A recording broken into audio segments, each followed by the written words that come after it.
Good morning, everybody. Sorry about that.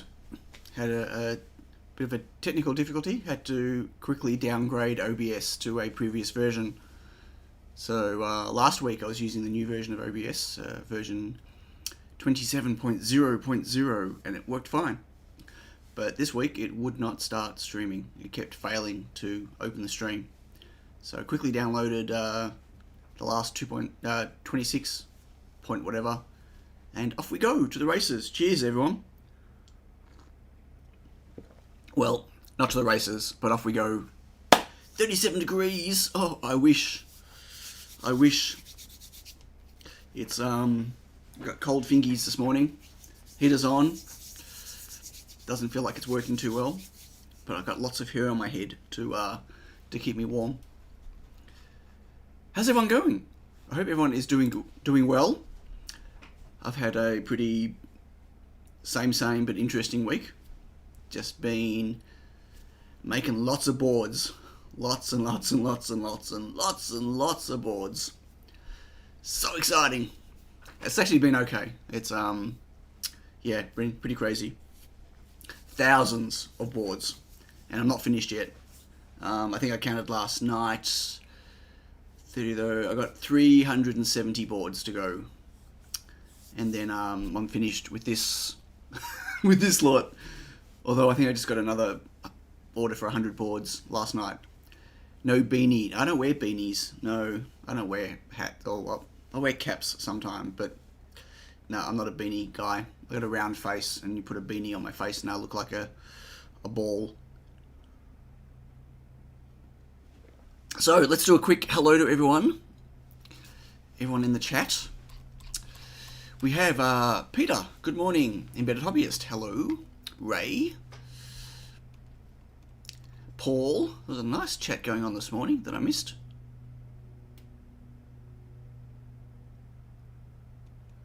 Oh, have they lifted lockdown restrictions in Germany? Or was that Ireland? No. I don't know. Anyway, sorry. Just reading. Graham, good morning. Hello, John. Hi, Andy Mouse. Hi, Dave Odessa. Hey, Peter Honman. Johnny. Johnny is here. Here comes Johnny. Yep. Hey, Anthony. Cable Tie, good morning. Morning, ladies and gentlemen, and Johnny. Yeah. Michael, good morning. Hi, Alex. Tiny LED Matrix.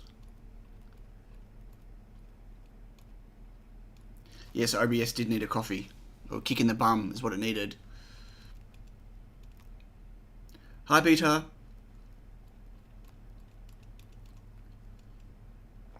Kevon, hello. God, I need to catch up with you.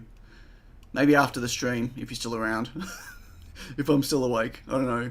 Carsten, hello. Henrik, hello. Gerald, 42. Good to see you. Rick, hi. Rat Madness. Did I say hi to Rat Madness? Can't remember. Jerker, hello. Aaron, hello. Ian's here. Hi, Ian.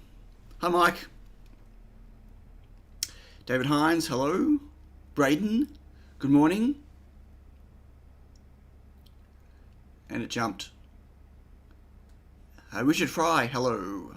Okay, I think I might have everyone. I don't know. I'm just scrolling up and down like a lunatic. James, hello. James is here, but with split attention. Is that called schizophrenia? No?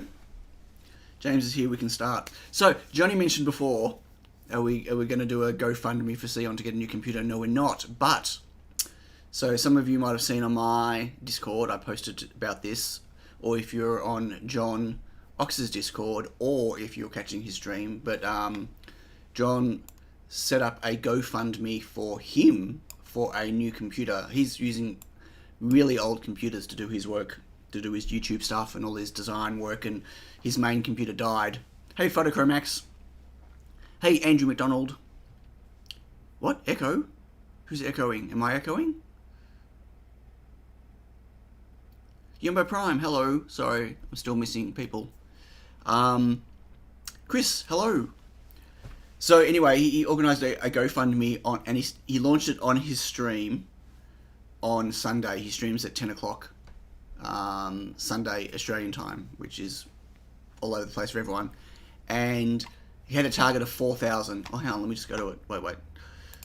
He had a target of $4,000, and we passed $4,000 on the stream, which is pretty exciting. It's up to 5,461.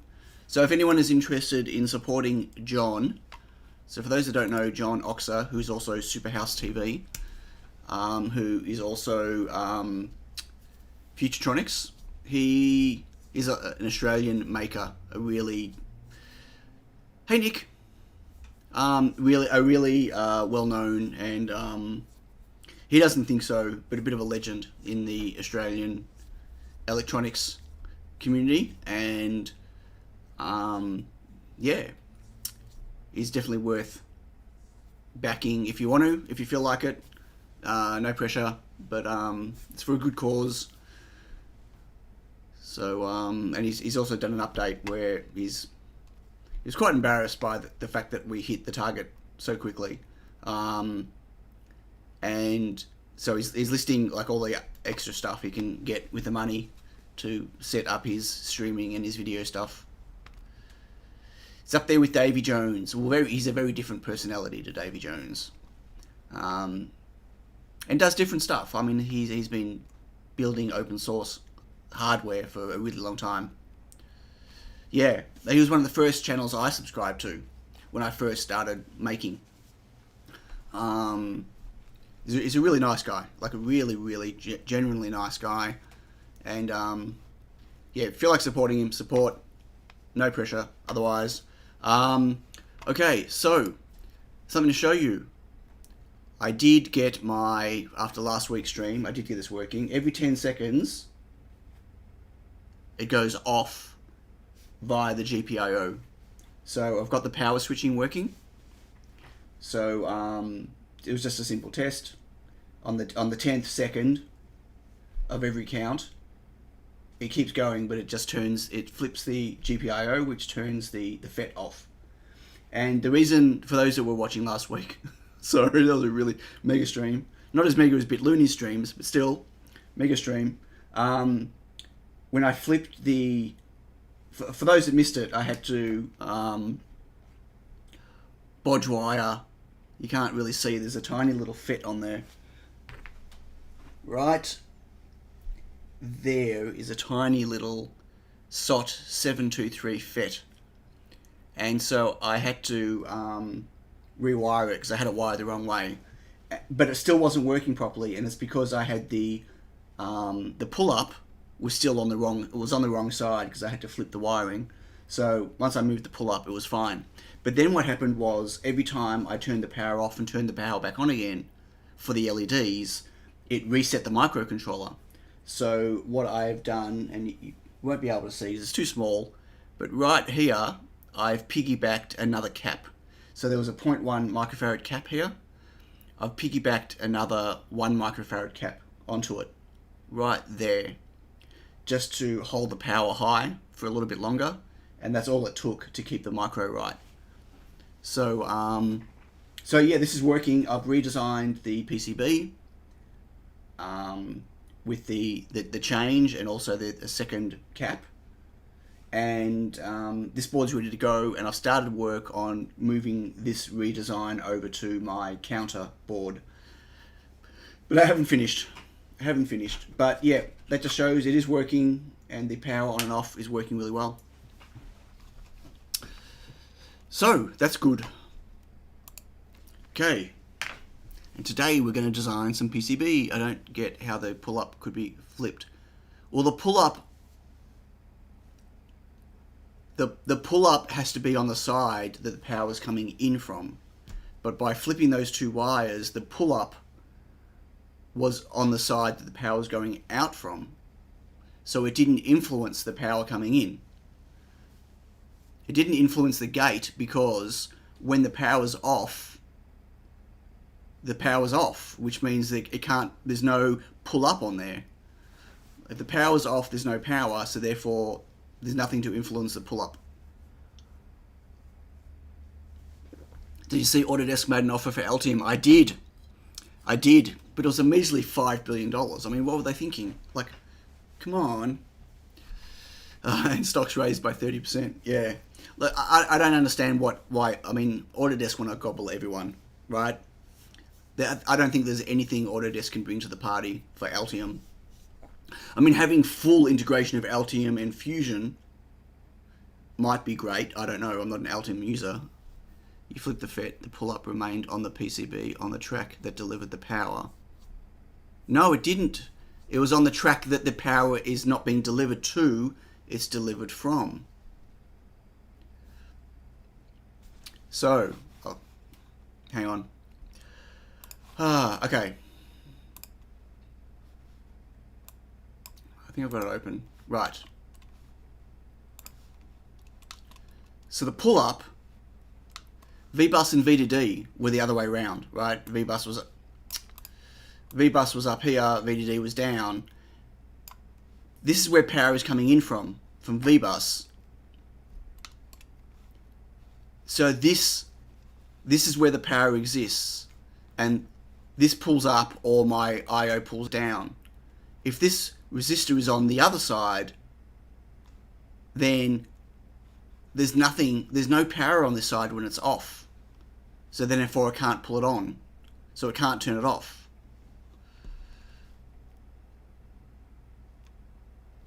So the FET works now. It's just that I had VBus and VDD the wrong way around. Now, okay, interesting. I want to explain something to everyone.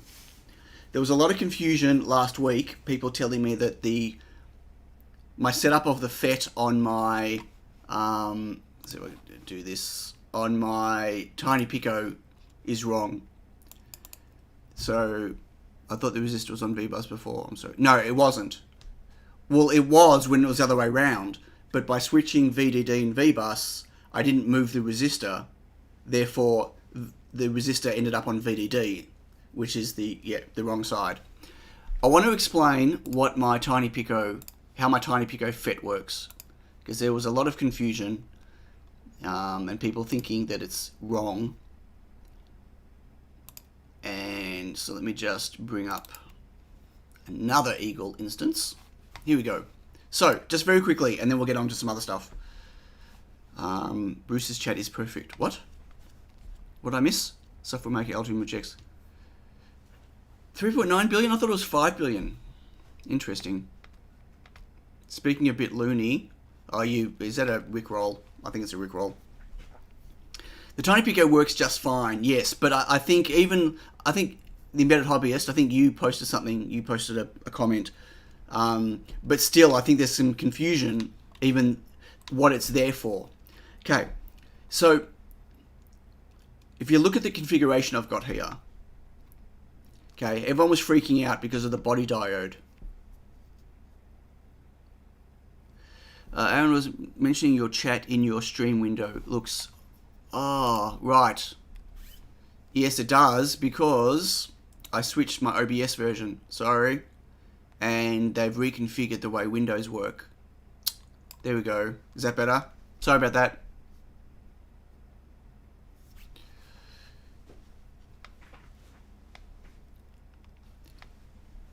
Haven't Rickrolled for a month. Yeah, sure. So board design today in KiCad? No, in Eagle. I'm still floundering a bit in KiCad. I'm not spending enough time doing any PCB design work right now. So I just don't have enough time to spend in KiCad. Anyway, so everyone was freaking about the body diode.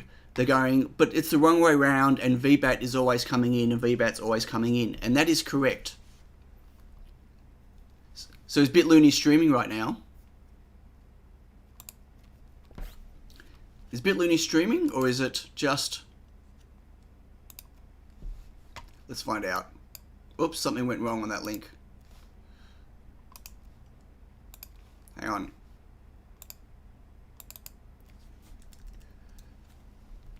Oh, he streamed 13 hours ago again. Oh, right, he's part 2. Right, okay, yes. He's trying to get his board working. Oh, it's in 13 hours. Streaming tomorrow. Okay, right. Anyway, so the body diode is actually the wrong way around on purpose. So this is not a switch to switch VBAT on and off to power the TinyPICO, right? This is always powering the TinyPICO, whether there's VBus present or not. What this is doing is stopping the TinyPICO from charging the battery when there's no VBus present. Okay, it's deliberately flipped the other way around. So it's not a switch to say turn the battery on, turn the battery off. It's a switch to say you can charge the battery or you can't charge the battery. Because the body diode is set this way. It lets power come in from VBAT all the time, but the difference in the power between what's coming through, no, you can't just use two body diodes. No, you can't. That's a fallacy. That doesn't work. So anyway, I'm not going to go into that. So the voltage potential difference between VBAT and VBus and the 5 volts coming in means that the board sucks power from the 5 volts, not from the battery, even though there's an open line to the battery, right? So power comes from the USB when it's connected because it's got a higher voltage potential. So we don't worry about the body. The body diode is there to say when the VBus is not present, however the board's being powered, don't let it leak into the battery.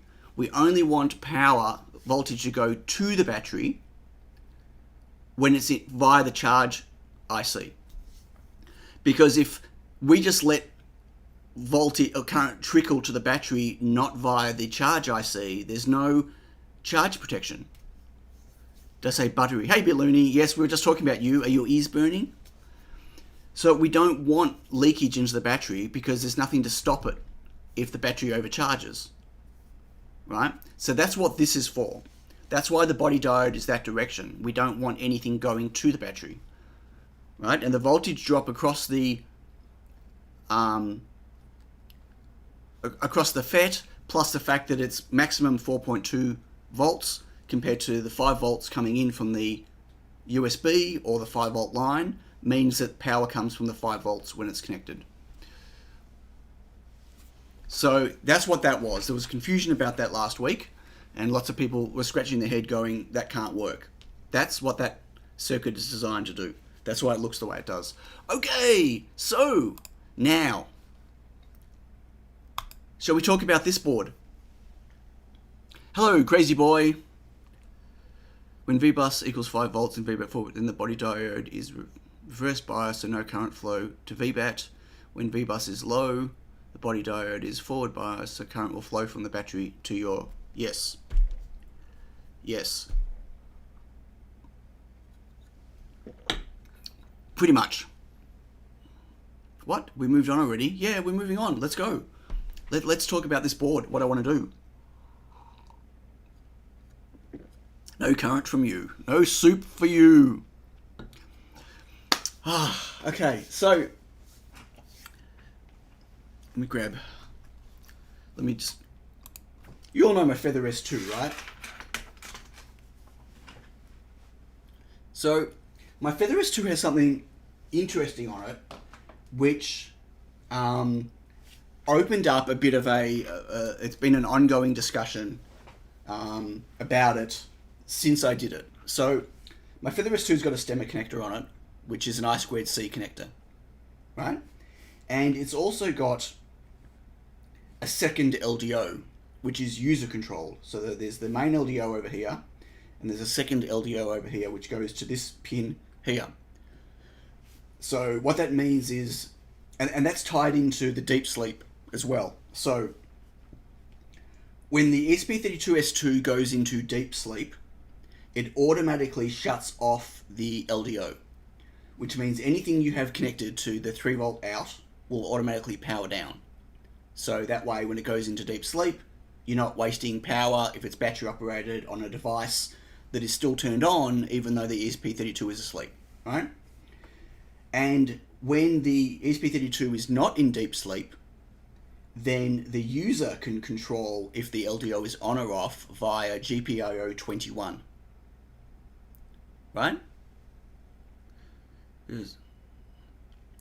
My website shows it with the... Right, yeah, I haven't updated all of the pictures yet. So, Mike was mentioning, he asked on Discord, what's the difference between this antenna and... Do I have an old one somewhere? And... this antenna. And the answer is nothing, except Fractus, which was this brand, rebranded to Ignion, which is this brand. So the same antenna, they've now straight cutting the edges instead of putting a bit of a round curve on them, but spec-wise they're the same antenna. Functionality-wise they're the same. I much prefer the white ones anyway. So, boop. Anyway, so this, now, what happened was, after I released this, hey Death Shaker, hey Christopher, new formula, more expensive, less style. I much prefer the style. The other one looked like a Facebook logo. Same price and same specs. Although they reflow differently because of the color, maybe. Anyway, so my stemmer connector is connected to the main LDO, not to the second one, which means when the chip goes into deep sleep, this still stays powered. And it's a mixed bag from people who are using my Feather S2 about whether they like that or don't like that. And the reason I implemented this way is because a common use case for modules and stuff, sensors on the I2C bus, could be to wake up the ESP32. So it could be some type of sensor that if a dust particulate level gets to a certain point or something, it can wake up, it can send a signal via an interrupt to one of the RTC I/O pins and wake up the ESP32 from deep sleep, get it to do some processing and then go back to sleep. Now, if that module was connected to the LDO, the second LDO, it would shut down and it wouldn't be running when it was in deep sleep, and you wouldn't be able to wake up the ESP32, right? Does that make sense? So that's why I powered it from the main LDO. But there are lots of people that want to power their I2C stuff from the second one, and all you have to do is put header pins on and wire it via header pins, right? Not from the connector. But it'd be really cool if there was two connectors, but I don't have room on here to stick two connectors. So I wanted to make an I2C shield anyway for the TinyPICO and for the TinyS2, because neither of them have room on the board to put a stemmer connector, which is a very popular connector in the whole Adafruit ecosystem. And now, like SparkFun use them for their modules, and Core Electronics are using them now for the new range of PicoDev modules. Like, I think I've shown some of these already. But you can see here, like, these are, a bunch of different, like, here's an ambient light sensor, and though you do have header pins, you've got these stemmer connectors, so you can chain up all of your modules, right? Here's a temperature sensor, here's an atmospheric, can't even talk, sensor, right? They're all using these stemmer connectors. So the idea is that you can chain them, because the I2C bus, so you get like that, right? And then you put a module on, and then you can get another one on the way out, right? And put a module on, and put a module on, and blah, blah, blah, and chain them all together, right? So it's quite a good ecosystem. But as I said, no room on my TinyPICO or my TinyS2 to stick a stemmer connector, right? It's too small. So I was going to make a shield. Hey everyone, says DIY in the ghetto. Hello DIY in the ghetto. Can't be on Wi-Fi. There's a whole chat going on and I have no idea what we're talking about.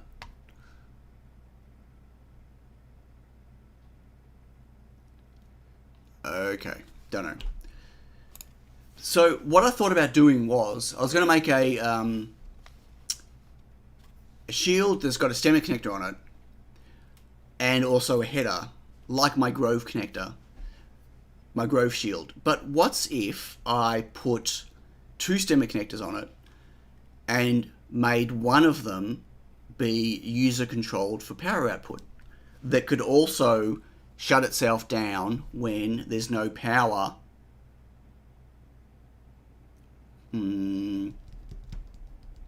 Yeah, when the ESP32, when the TinyPICO or the TinyS2 goes to sleep, right?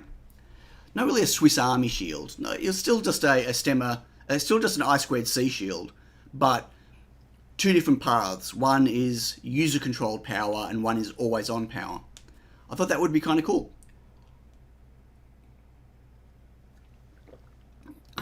Who's coming? Hey, Khaled. Who else have I missed? Hi to anyone I've missed. Blue antennas do not go faster. White antennas go faster.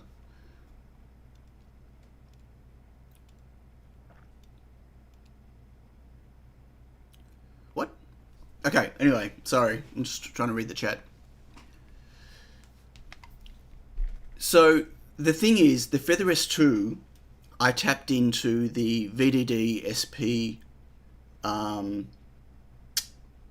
VDD SPI power, which is what's used to power the flash and the PS RAM, right? And when the ESP32 goes to sleep, it automatically shuts power off on that power, right? On that power pin. But I don't have the ability to tap into that on the TinyPICO or the TinyS2 because it's not broken out, because it's not a pin, it's not a power source that a user is allowed to use because it's super current limited. It's designed just to power flash and RAM, and there's maybe an extra 5 or 10 milliamps maybe that's left, right? We're still talking about different colored antennas. Oh no, Dale in the Ghetto is not well from his second shot.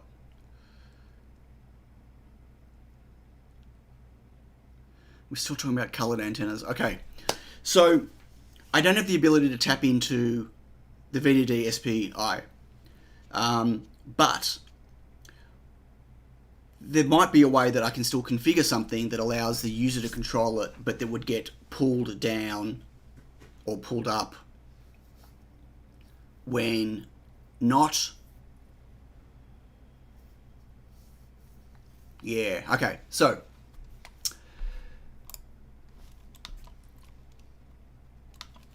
I'm going to have to rearrange. I'm just going to start working on this, okay? Because the fact is, I'm just chatting away, and there are people aren't really. I don't know. I don't think anyone's really listening. So that's okay. So I'm going to stick a FET on here that is pulled up all the time. So it's going to be a P-channel FET, and it's going to be pulled up by default, which means it'll be turned off. And if the user wants to use it, they have to pull it low via a GPIO, right? And then, so the idea is that when the ESP32 goes to sleep, technically the I/O should go high impedance, and unless they deliberately hold low, but it should go high impedance, which means the pull-up should kick in and turn off that 3.3 volt line. But the other one will stay on. So that's the plan. That's going to be 3v3 out, except I can't type. This is just going to be 3v3. Now I also want to have header pin versions of it for those that don't want to use a stemmer connector. So I'll have to have two different header pins.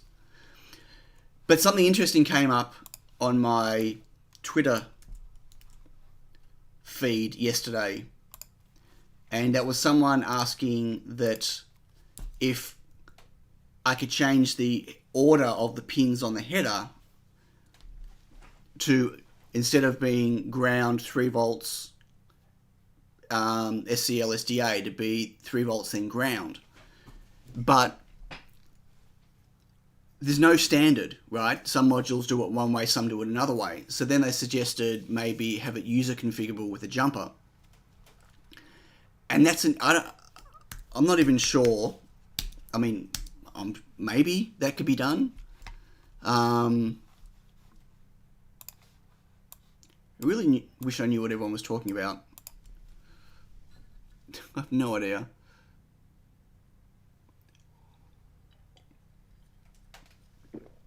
Peter, you're seeing a pixelated Xeon. Have you tried refreshing your browser? That's kind of weird.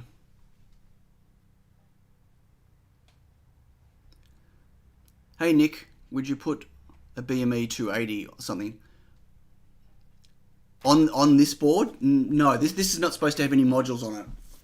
This is purely supposed to be a breakout board so people can plug modules into it. Fix that problem in cables. Well, that's what I thought, but let me show you their example of what they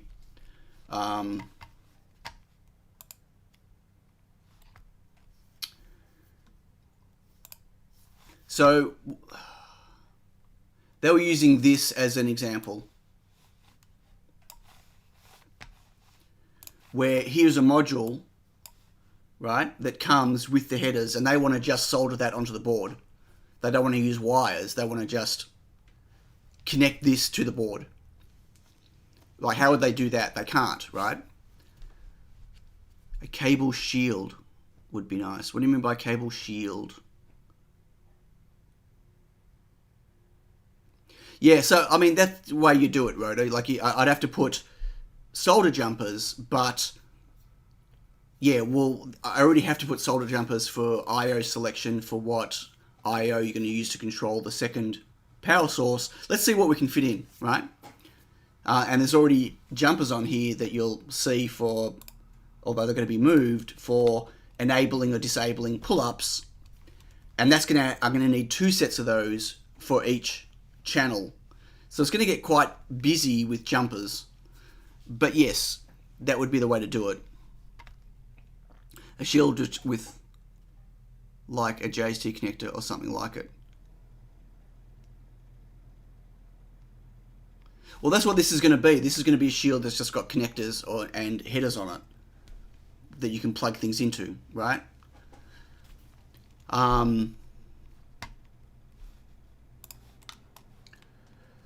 Okay, I'm going to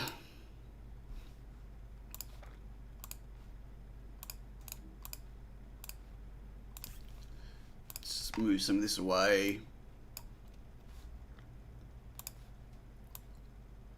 The other problem with using jumpers is that I can't label them. Like, how do I label the headers if they're going to have jumpers on them to configure them? That could be a problem. Let's turn off the unrouted.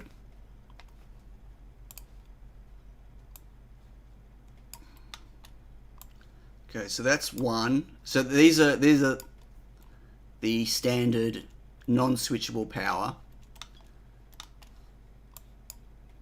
Move them over here, and then I've got these are the switchable power. This is the switch, which I'll have to play with. Lol, pixelated Xeon, a new nickname for unexpected maker. That's okay. Pixelated Xeon.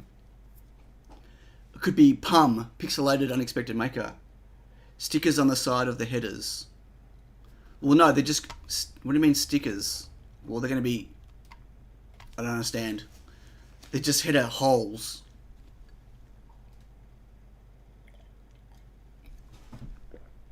What happens if VCC or ground for the I2C are reversed? It won't work. Or you could potentially short and destroy the thing you're connecting. Maybe anything is... What is going on in the chat?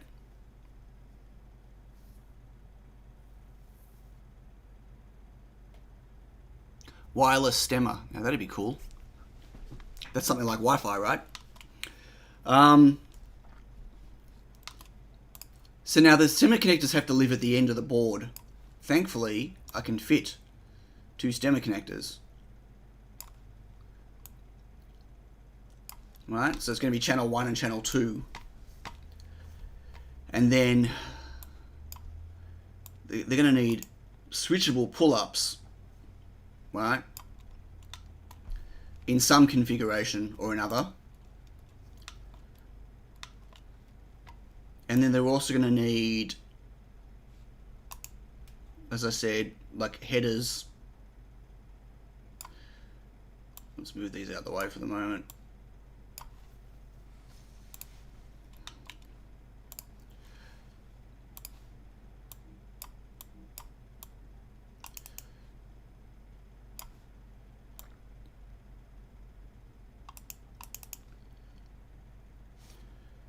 That have to be able to be switched. Hey Brian, how you doing? What? Is Looney going? Gotta go, need to design a wireless stemmer bridge. See you later. Have fun. I'm just whipping up a PoE adapter in the background while you're... I've got mail. I've got mail on my couch. There might be some Raspberry Pi Pico stuff in there, maybe. Just saying, if someone wants me to open some mail. I think folks are less interested in this board I'm doing right now. So, maybe. I have a bunch of silicon in there, plus an actual... I got my first Pico board. Push through, Sion. Yeah, I will. Because I want to get this done. So I will. I will push through. Which jumpers are these? They're not my favourite jumpers, I have to say. No, I don't want to do a replace. I want to see first if I can do a package change. No, I have to do a replace.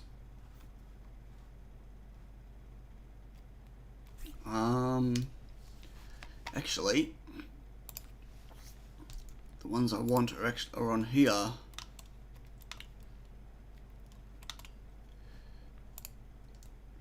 There's the ones I want.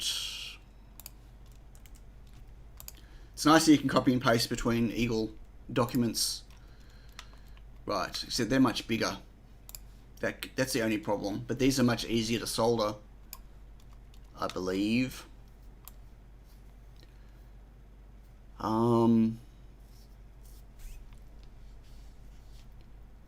Hey Dave Darko, how you doing? Where's my jumper? In the cupboard. Welcome my wigged friend. Oh yes, from MakerCast. MakerCast was funny. So I'm going to need 4 jumpers for 4 pull-ups. And then I'm going to need, so I need individually cuttable pull-ups for each side. And then I'm going to need, so what configuration would I do the ground and VCC for the, because I only want them on the headers. I don't want them adjusting this side.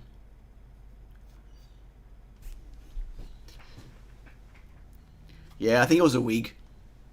I don't think anyone can grow their hair that quickly.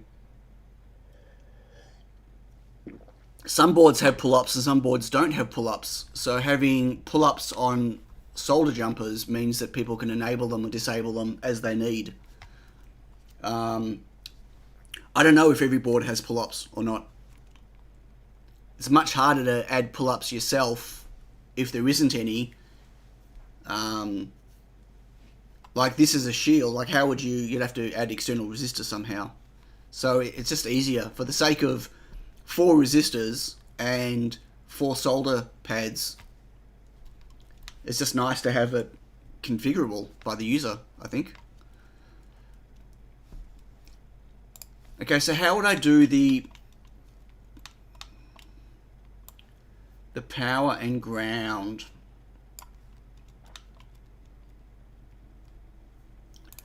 So this would have to be ground option 1, because these have to be switchable, right?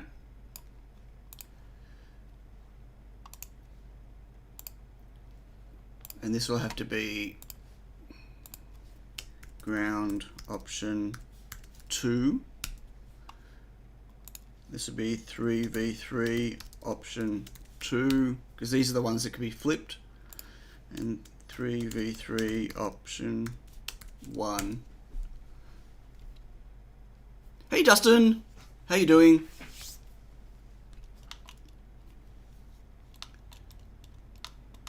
So I'd have to have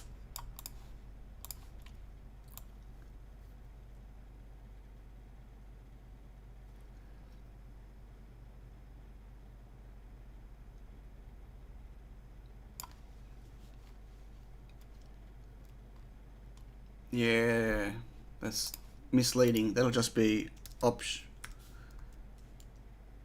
1A, option 1B,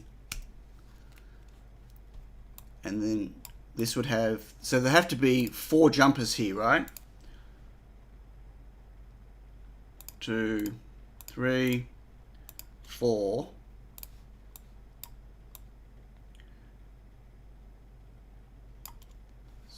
Let's get this away from here.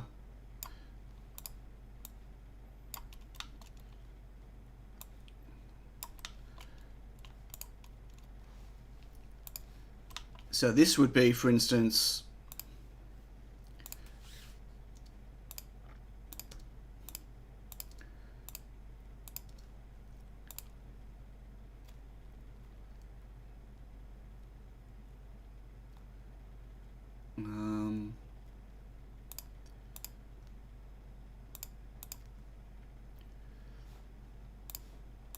just trying to draw this out.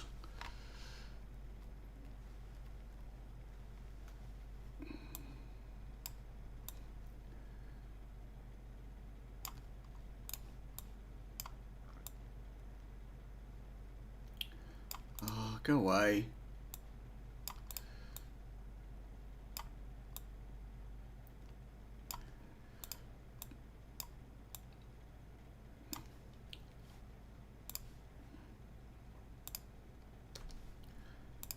Wow.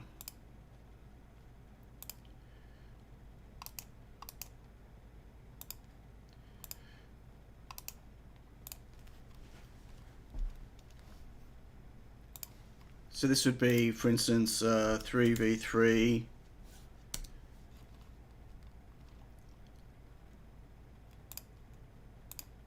and that'd be ground, and that'd be 3v3 ground,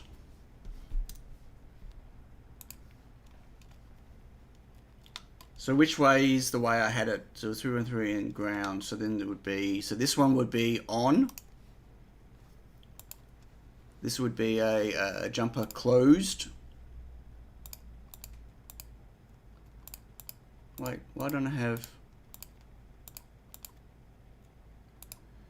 a closed angled? Solder jumpers, if used wrong, can short the supply. Yeah, I'm just going to map it out and see. Hey, Desrazia, how about side 1 has and side 2 has using via what?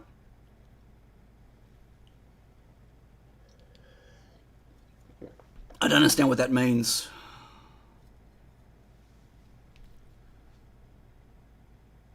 Guess these are stemmer QT connectors. These ones are not. These are for the headers only. The stemmer connectors don't get changed. The stemmer connectors are a fixed format. Has to solder the headers, right? Could you just make 2 different footprints next to each other and the user decides where to put the headers? No, because then I need 4 header footprints. That's because there's 2 channels, 2 I2C channels. Think about 2 unique buses, right? Where one's power controlled and one is not power controlled. That's really funny, a bit loony. I don't have that set up here. I wouldn't mind. I think putting 4 headers where they're different is going to be more confusing for people, and potentially people will plug the wrong things in. Maybe, I don't know. Well, there's 4 in total, plus there's, well, maybe, but I think it's...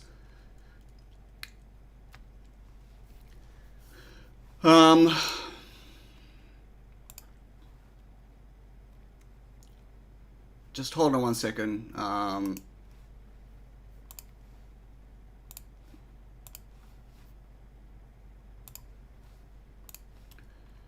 none of these are going to fit. I wouldn't even have room to label them. You got to remember how small the shield is, right? So how, if I had, like, move that out the way, right, and,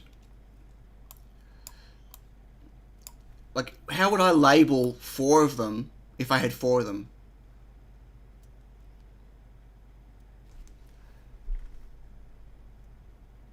That's the problem.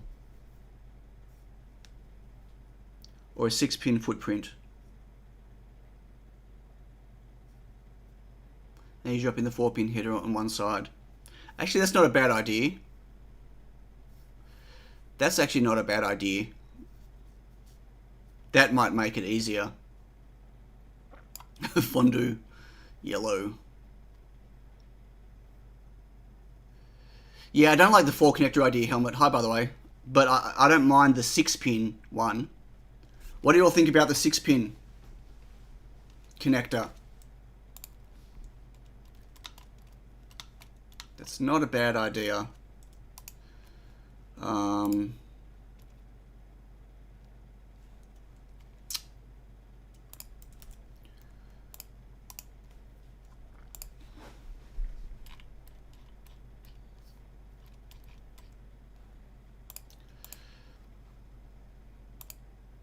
Like, I'd like this to be, oops, as versatile as possible.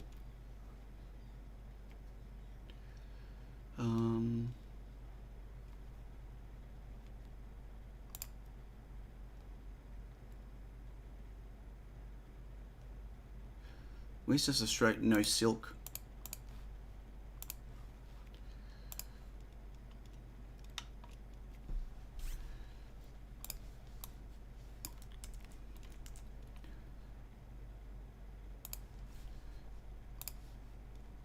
So it would be 3v3. That'd be ground. And then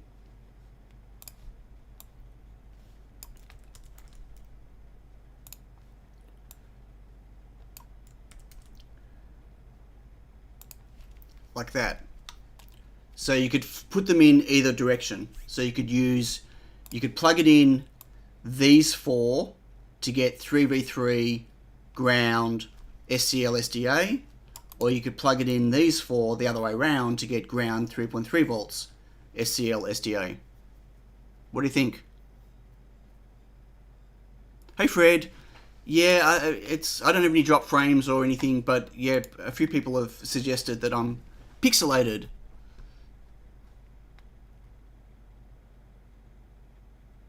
I can't prevent people from plugging things in reverse, right? Like that's nothing I can do about that. People can do that anyway. People can solder the solder jumpers, both of them, instead of one, right?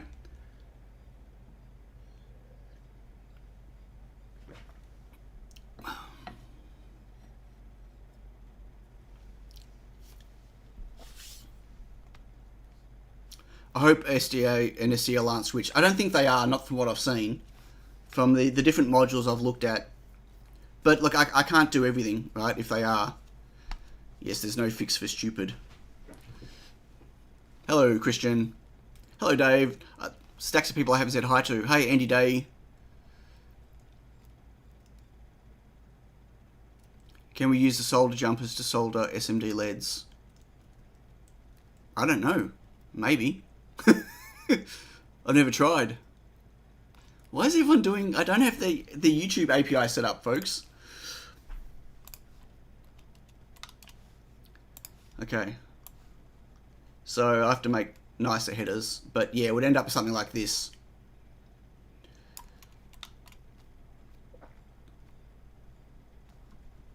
And what's nice is then I can just do one set of labels through the middle. Okay, so we don't need this, and we don't need this. I'm going to copy this, but this one is going to be 3v3 out, because that's the user controllable one from here. Okay.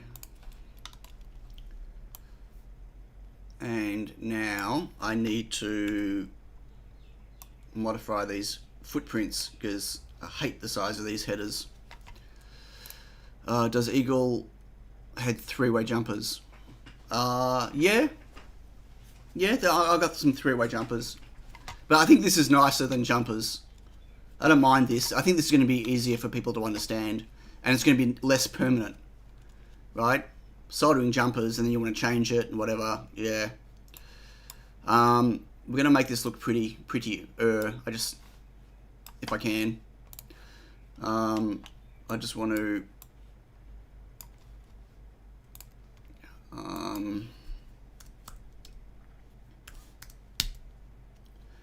no, that's not right. Well, I don't remember what my other ones are. Open footprint. 5636. Interesting.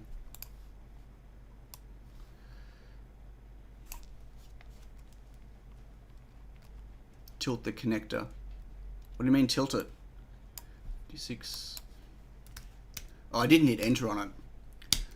That's why. I'm going to go something a little bit easier to solder. Right, now I can just update the library. It's not the same without the stale bread and pot of melted cheese. Well, that's not my thing. That's a bit Looney's thing. There we go. Cool. So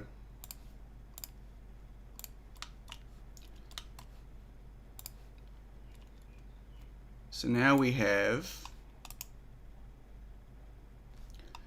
actually,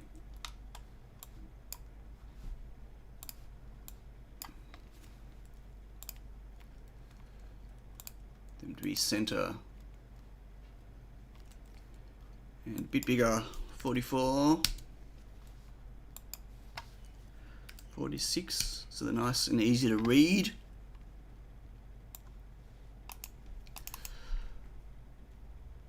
I don't know which orientation we're going to do them yet. So that'll be, should it be SCL and then SDA? It was SDA, SCL. It's SDA, SCL. I got those back to front, I think. SDA, SCL. 22 is... Gotta look back at my card because I can't remember.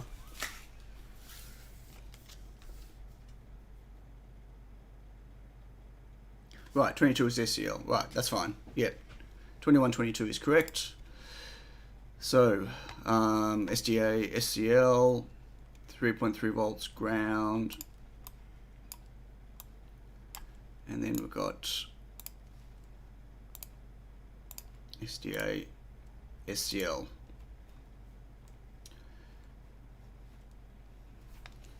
Is that going to be clear for people? Add a FET to switch on the OCD. Well, there's a FET to switch on other things, but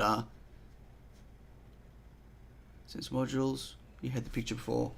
Yeah, the picture is... Where'd the picture go?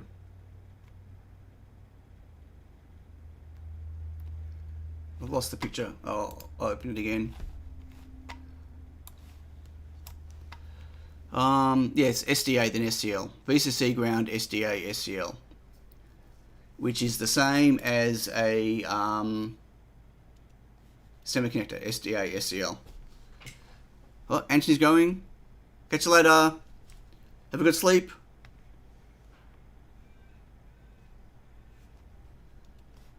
So no, SCL is not next to power. SCL is at the end. If anyone can find me one that's the other way around, let me know, please.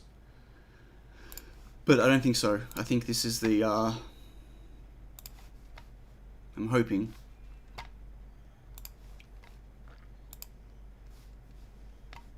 Johnny's already in bed. Lucky Johnny. Wish I was in bed. Super tired. Okay.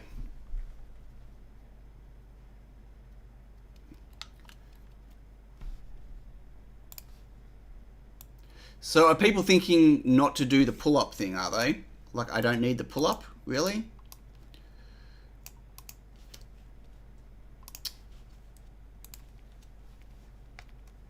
Check those OLED displays.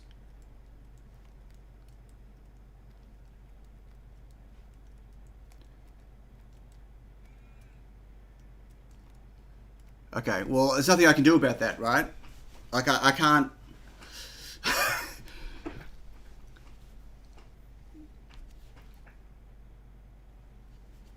Right, but I've got modules as well that are, like, so my ones are, yeah, SCL, SDA.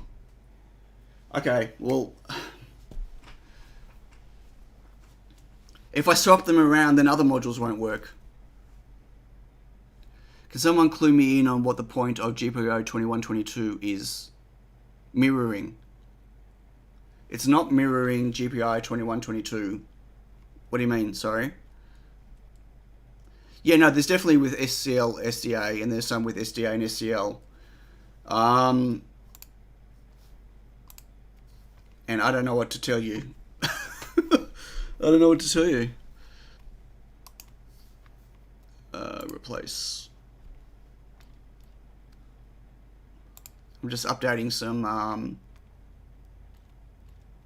footprints.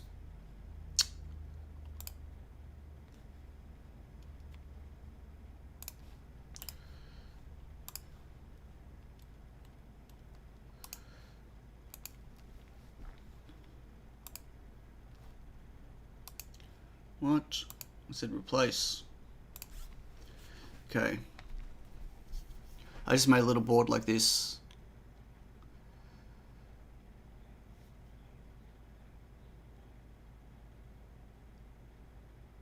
I mean, what's C, D, G, V, D, C? What does that mean?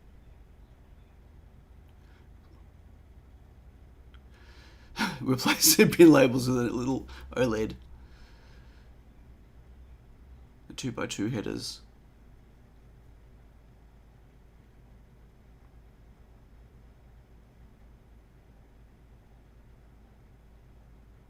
Oh, right, clock, data, voltage, ground. What?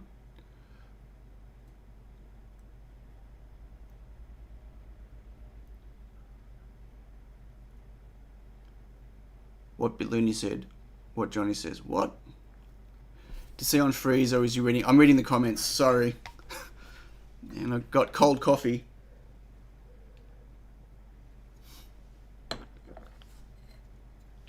Okay, all this was about a switchable power. Oh, Mike paused it. So you're saying do... Right, but I just showed a module that's flipped to that. So far there's 3 different ones I've seen. Like I can't counter for 3. Countering for 2, yes. So Dave Darko, so like I could do... Hang on, and then below... Right, but I need 4 of them, Dave Darko, not 2. I need 2 per... I got 2 I2C lanes. Right? One lane is user switchable power, and the other one is not. So whatever solution I come up with for the headers, I need 2 unique sets. And it's got to fit on the shield and be understandable and readable. You can't switch software in power that easy, but you can flip in software, so it's fine. Well, it's not about switching power.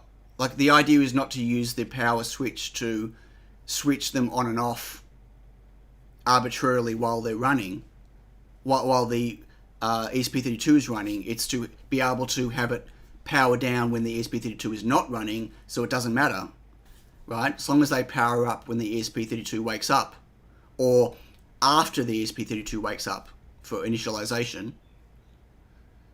I mean, flip polarity. Oh, right, polarity. Right, sorry, yeah.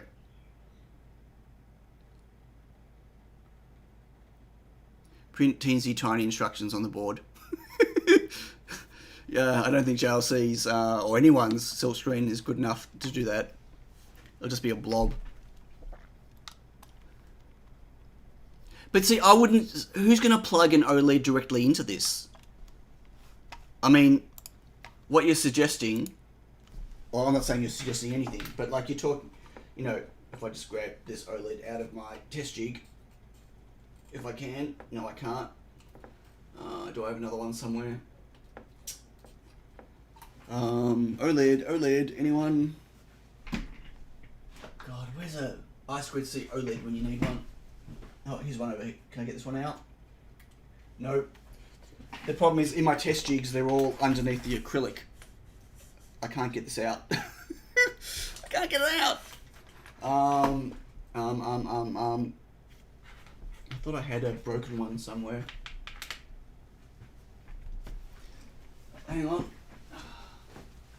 No, I can take one off my nano test jig. Okay. So like, I don't expect someone to do this. To plug this into a shield. So here's the board. There's a shield on this or next to it, and then no one, like, I don't expect people to plug that in there. I expect people to put some wires, some headers, and connect it.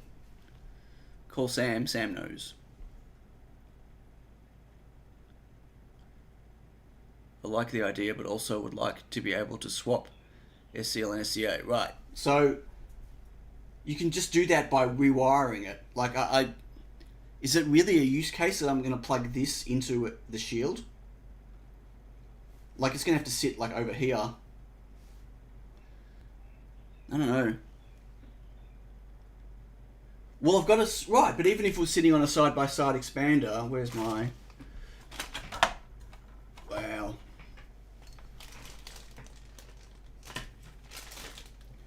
Here we go. Like, so like even if it was like this, right? Like there, and then I've got a shield here. Like I'm still not really going to be potentially plugging into there. Maybe, I don't know. I don't want floppy cable.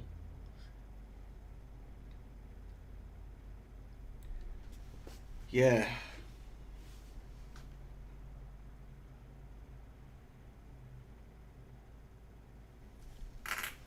I made a shield exactly for this, for D1 Mini connecting OLEDs. It was a mess.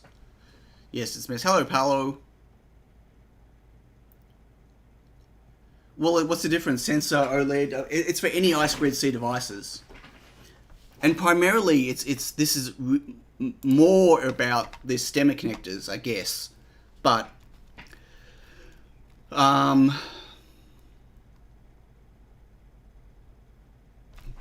wait, so, hang on. Ground VCC. Ground VCC. So what's if we did this? Okay, this is crazy. Like, I'm running out of board space, but what's if we did this? Okay,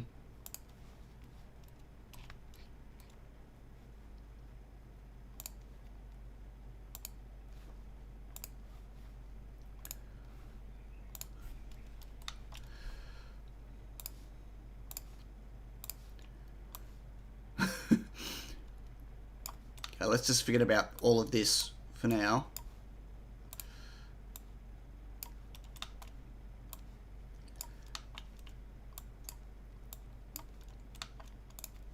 Was it ground? VCC and ground.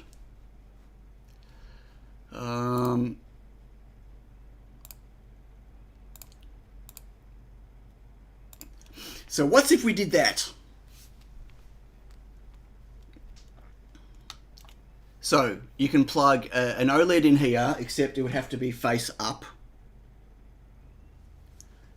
So it would have to be that way, upside down. maybe. Descope the weird cases. Right, but I don't know what the weird cases are. Like, it's totally valid.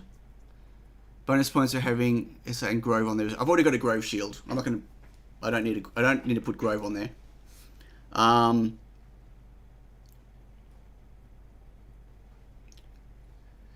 But the problem is that would have to go upside down. So, like, that would technically that would have to fit like this in it. Can everyone see that? Because ground's at the end. So that would be upside down. Unless I flipped them. Unless I did this.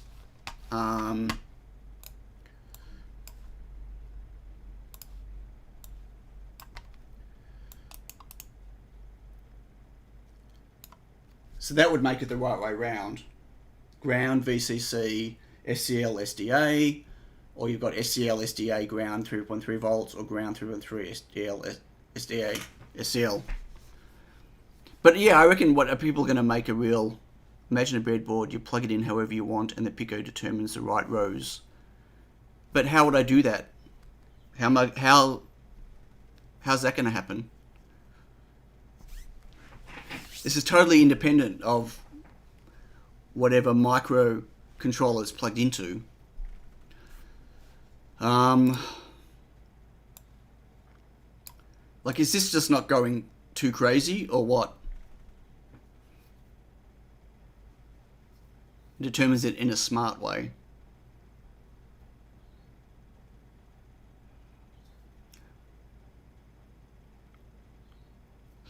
Are you adding one spare pin for I2C with interrupts? No. If you want to connect interrupts, you'd have to wire that separately.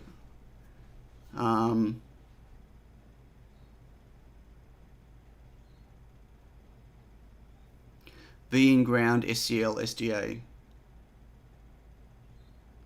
Was what? V in ground. Really? So that's a fourth way now.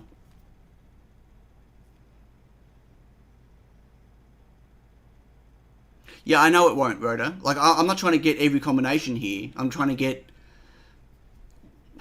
Yeah. I know there are voltage flipped OLEDs. Absolutely, I've had them. But I've not seen ones that with voltage flipped and I2C flipped.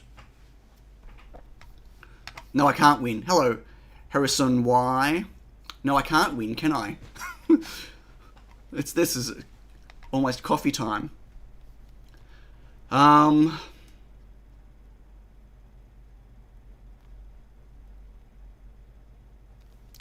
Is there any way with a 4x4 matrix that you could do it? I don't want to do a 4x4 matrix.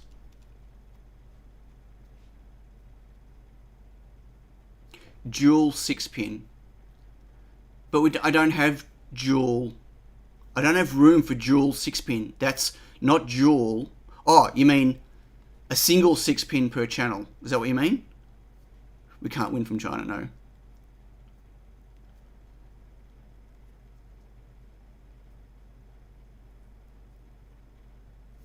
You can flip SDA and SCL in software.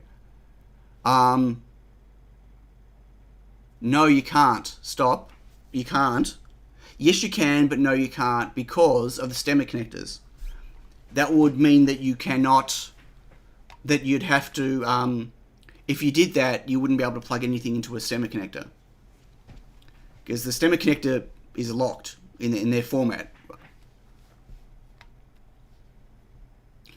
Just have the user cut the trace. Well, that was what I was originally going to do, right?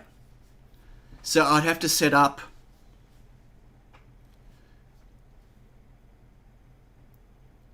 But that means that it's permanent for one type only, and then what's if they've got two different modules?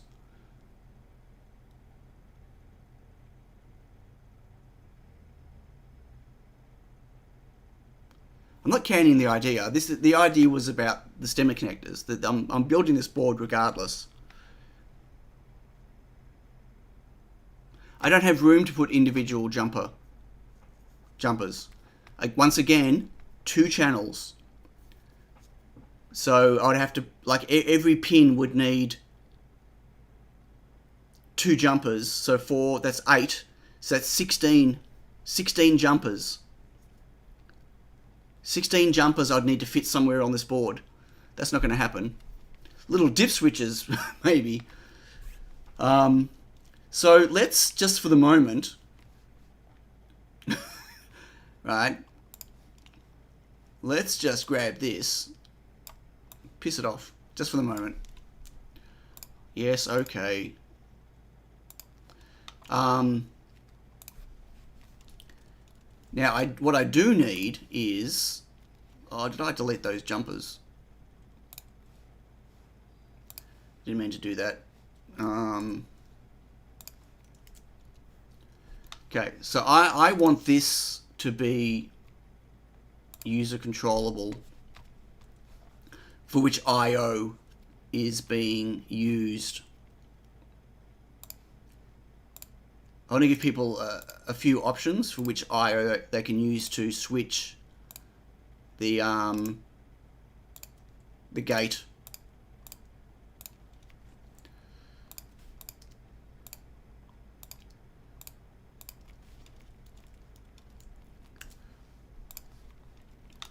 And they're obviously going to have to be on the back, which is fine.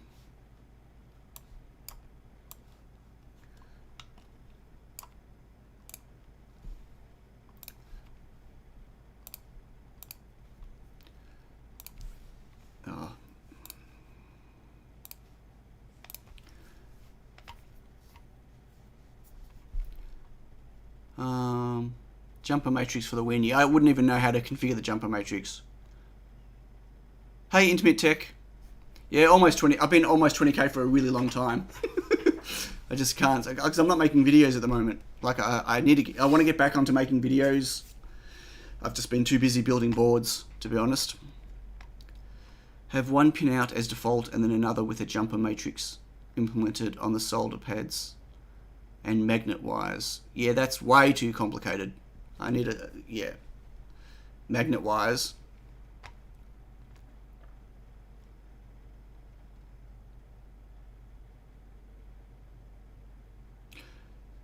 Yeah, the problem with solder jumpers in this case is that with so many different modules and potentially so many different setups, the constantly soldering and desoldering jumpers, I think, and also stacks of people don't want to solder, believe it or not.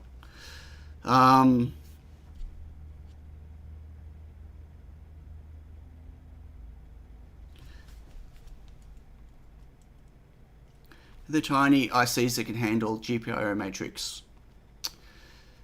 Probably.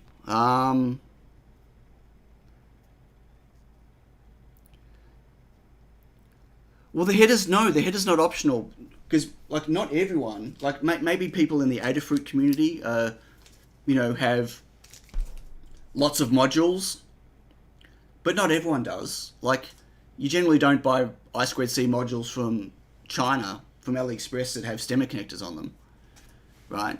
The reason I'm putting headers on this is so people can use either option. Right, but give an option for the other ones, but it's how do I give the option? Thanks, Michael. I hear for matrix and wondered what Xeon was doing with projection matrices, right? Is it about to make different daughter boards to convert any combination to the one you choose? Yeah, because this is already a shield, so putting shields on shields to reconfigure pinouts, I think, is not the right way to go. I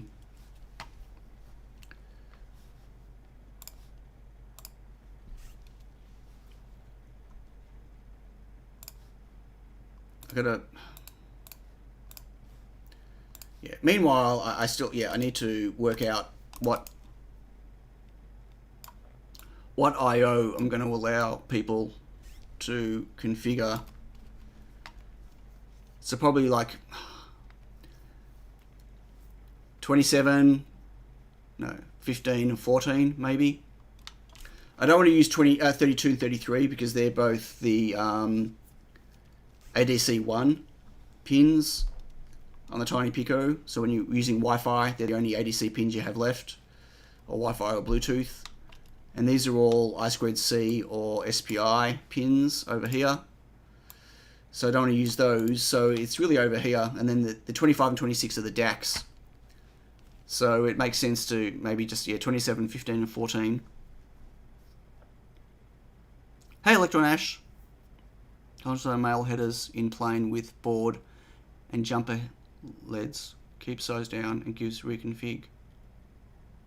Yeah, I appreciate you throwing ideas about, but I don't know. Like, again, that's yeah. I'm not going to pre-solder all the jumpers onto these boards, right? So someone's going to have to sit there and solder up all the header pins for all the jumpers. And am I going to have to ship 8? Is it 8? 1, 2, 3, 4. 8 different jumpers. Like, I'm going to have to go source jumpers, and like, becomes a much more expensive process to kit these up to sell them. No worries, Christian. Electronics is too hot. I'd be curious to know how a 2x2 matrix would work, though.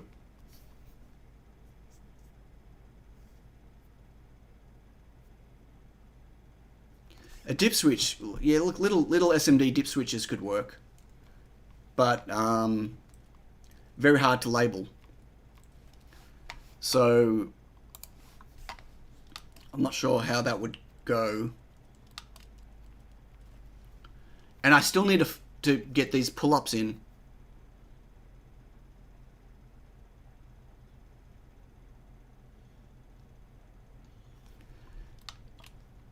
Yeah, asking me what the one I would use for this isn't the right question, because I wouldn't be. Whoops.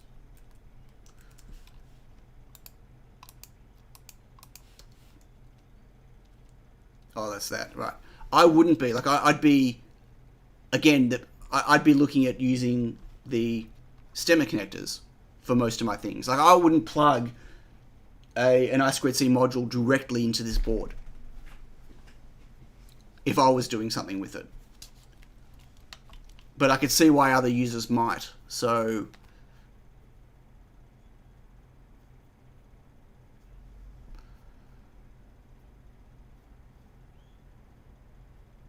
make skews of the board. Yeah, no thank you. No, I don't want to do that.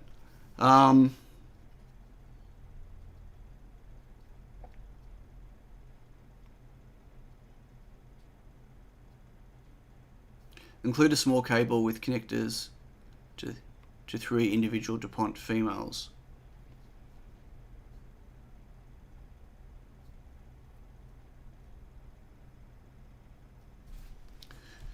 But that's just the same as doing jumpers, right? Except you got big long wires hanging out. Oh.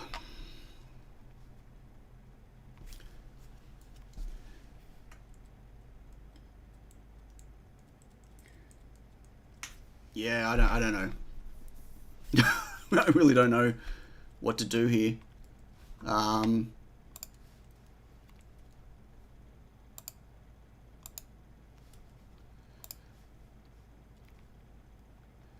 Thanks, Johnny. 50 sec for pink LEDs on the board. What would I put LEDs on here for? Just curious. I guess I could stick an LED on to show whether it's powered or not. Like, the power is powered, but that's going to suck battery though. But I guess that doesn't really matter if there's we already got plug sensors on there, right? Hey, Rob. Someone feel free to fill Rob in on what he's missed. I'm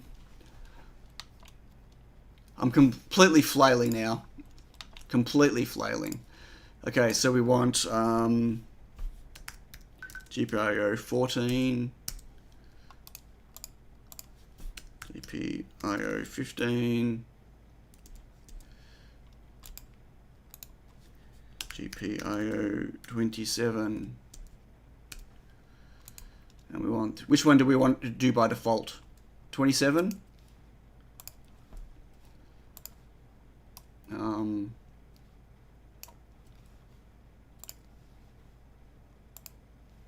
And they want to be closed, and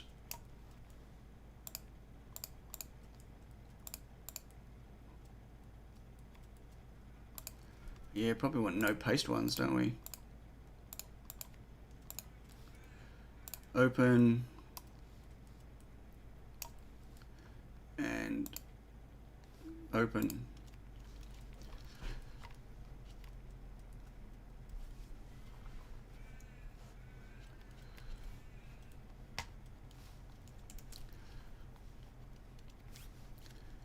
And this is gate.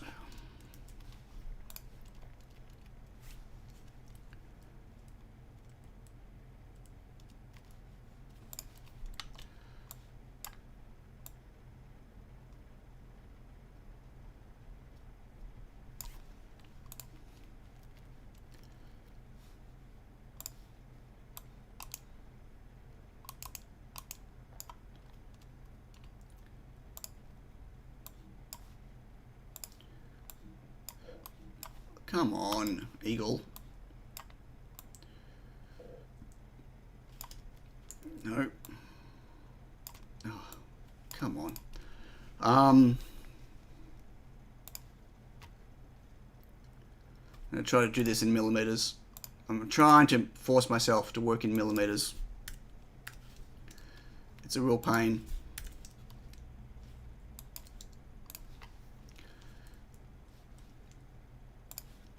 And we want this to be .25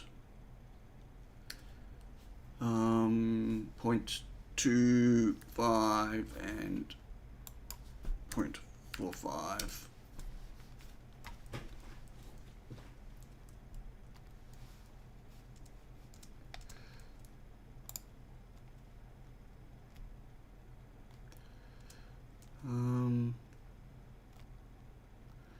It doesn't look right. That via doesn't look right.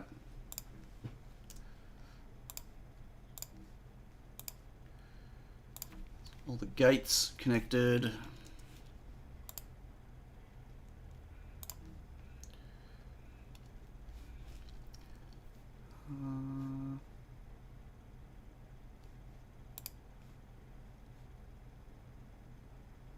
Oh, I did the wrong ones. What am I doing? Okay. And to the wrong fields.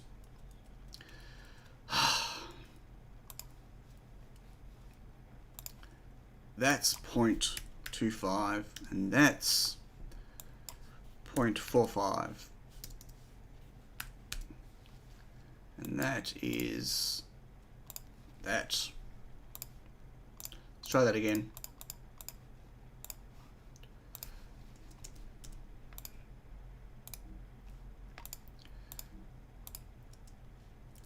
That's better.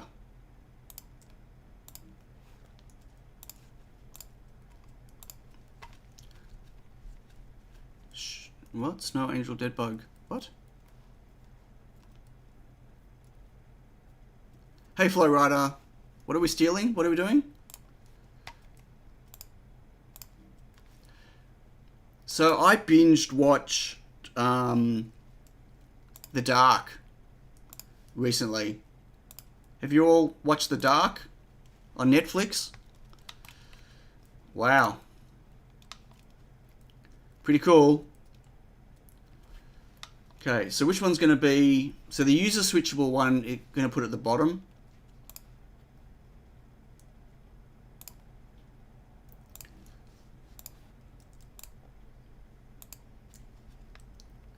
What was horrible? Sorry, dark. Yeah, not the dark. Dark. Yeah. Couldn't get through F1. I struggled at the start with it. I put off watching it for a really long time. I did, right? And I definitely struggled at the start watching it. Holy moly. Talk about a time-traveling, mind-twisting, absolute... I need to use the F word, but I can't. Head thing, right? It was really, really good. It really, really was good. But you had to get through the first couple of episodes.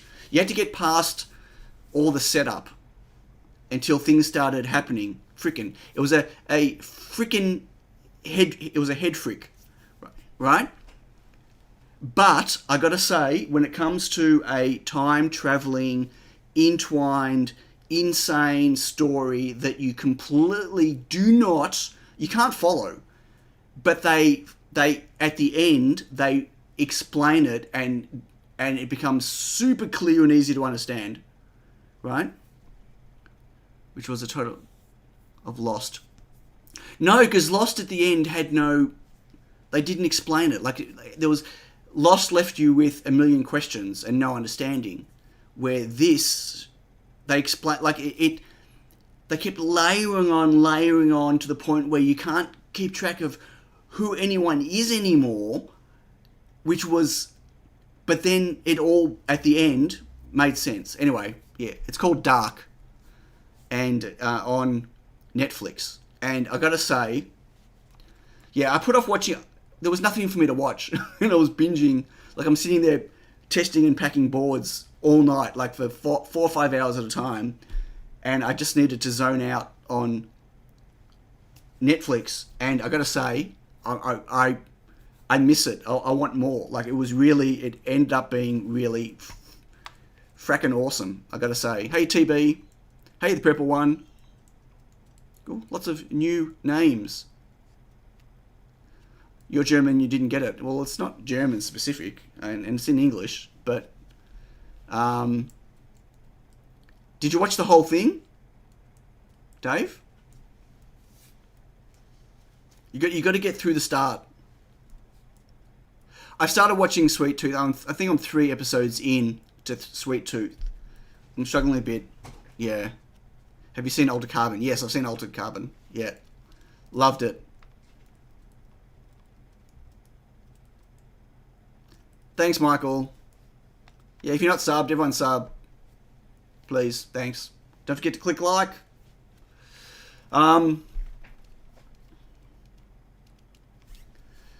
Okay, yeah.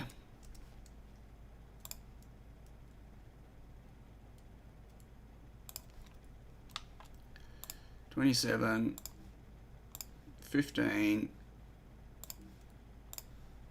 $14. Okay, so that's usable. That's user switchable and why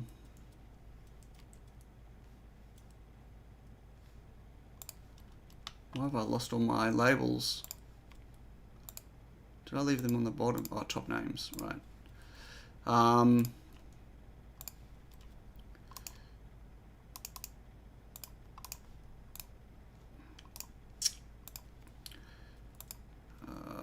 Center right, and it's going to be IO27.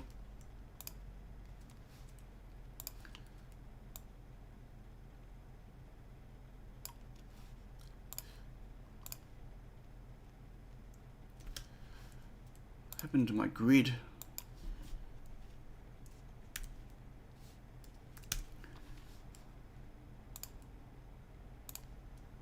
Yeah, because these were all placed not with millimeters. Anyway, IO27, IO15. Yeah, Primer was a... There were some time travel shows, movies, whatever, are just too complex for their own good. Dark was almost like that, but it wasn't. Like, in the end, there was just a really simple explanation. Well, not explanation, but you know what I mean? Like, yeah.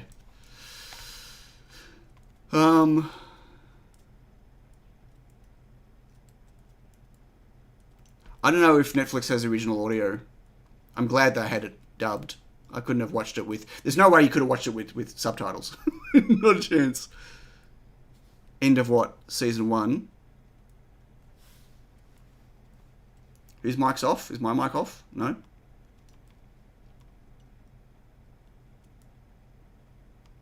I do want them on the bottom layer, yes. And I need to mirror them. And thank you very much for that. And yeah. I meant to do that first, and I forgot. And now they're going to be the wrong way round. Yeah. That's okay, you know. Par for the course.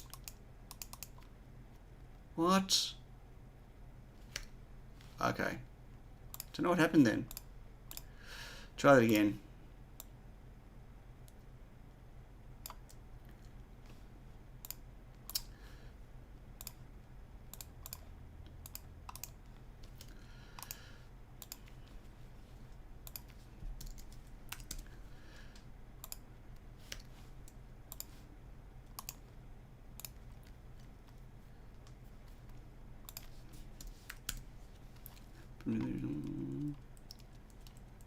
Interstellar was good. You want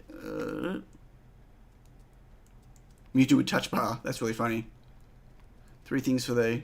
Yeah, there's so what else did I watch? Before that, I've watched a lot of stuff. I've been packing a lot of boards. A lot of boards. Okay. Don't want that.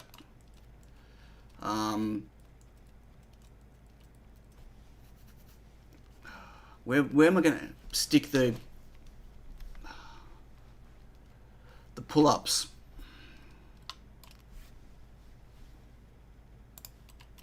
Because I still have to get these in.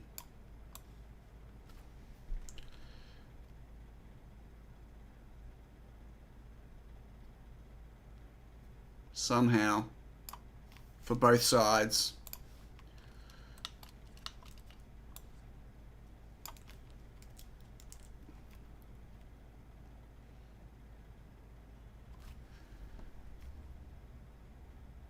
So I'm going to have to isolate.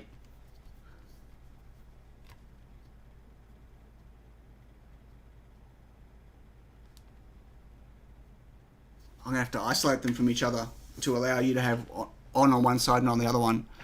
What's the time travel movie with Nicolas Cage? Was there a time travel movie with Nicolas Cage? I can't remember. Catch you later. Peter, thanks for joining.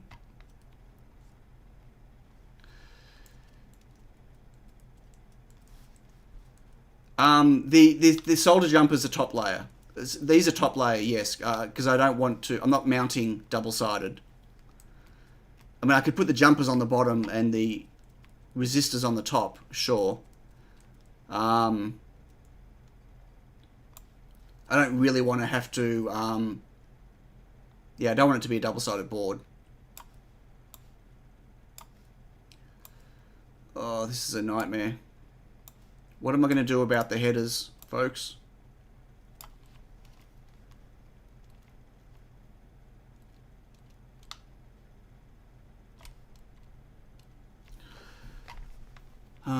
He's getting older. He's getting very old.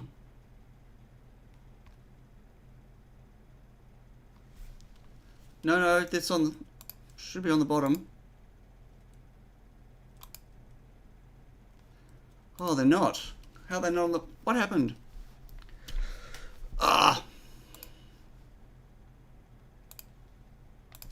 I should stop doing this and should open some mail.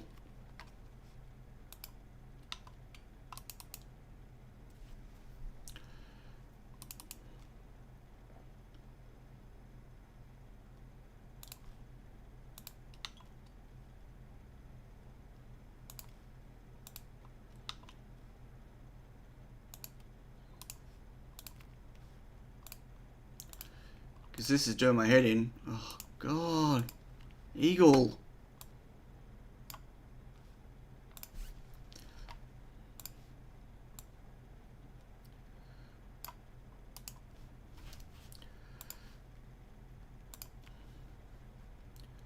Position on the X, angle, flip, yes.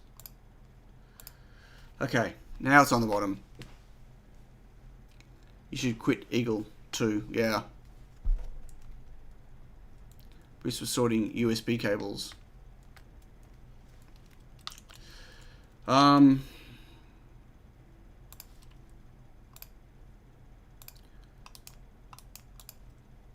away, go away, go away. Go away.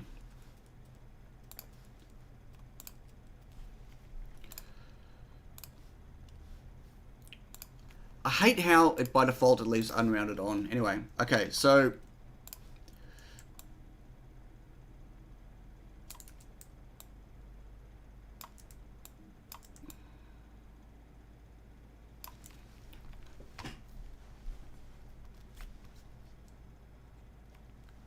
yeah, it'd be good if it was different colors for the silk screen. It doesn't give me that, unfortunately. So how am I going to isolate? I'm going to have to somehow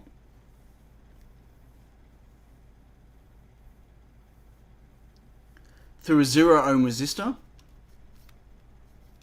to isolate the two different I2C buses. I think it's coffee time, folks.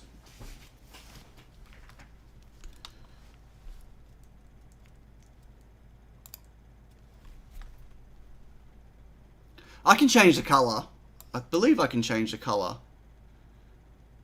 Bottom, name, color.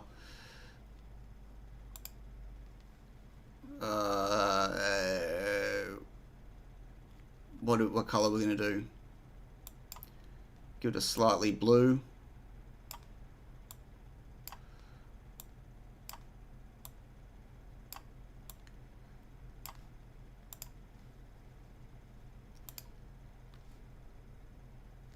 Oh, now it's changed the top as well. Look at that, it did all of them. Really? I changed one and it changed them all. Oh. Eagle, you're drunk. I can't undo that. I'm gonna have to just go and manually change the color back again. I just changed, it was just 26 I changed.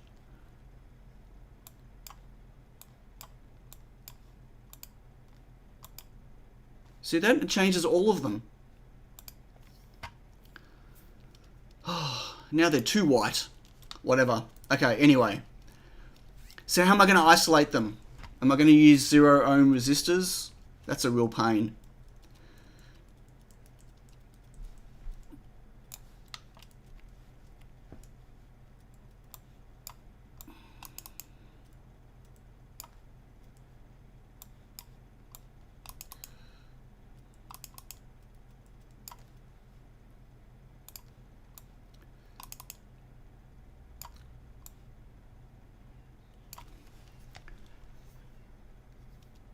Cube was awesome. It was really good. I'm also going to have to label these stemmer connectors. So how are people going to...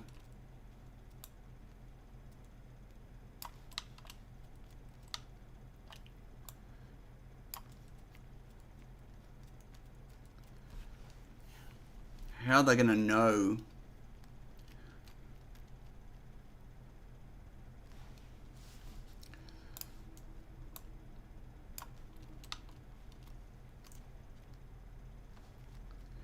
Didn't know what it's about. Which one?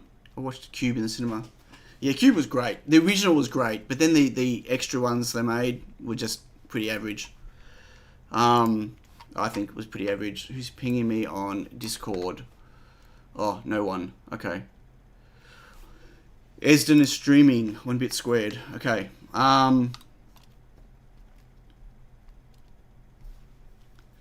So what am I doing? The 6-way or the 8-way?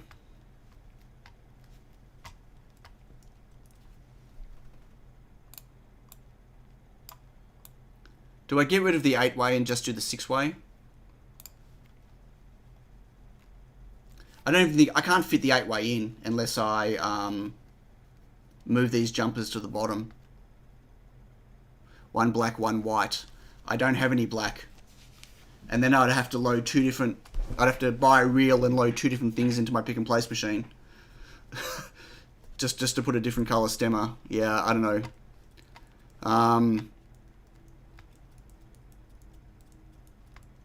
What's the new one with the platform? What? Oh, right. 4-way and this. Put a new window.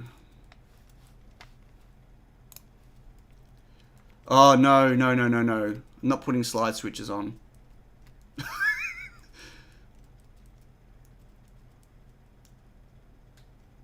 How's that going to help me? I need one.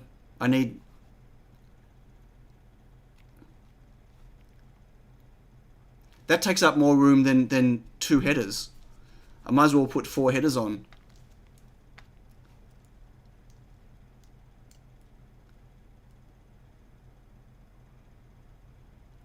Six-way and 2-pack of DuPont cables. Like, I can't fit.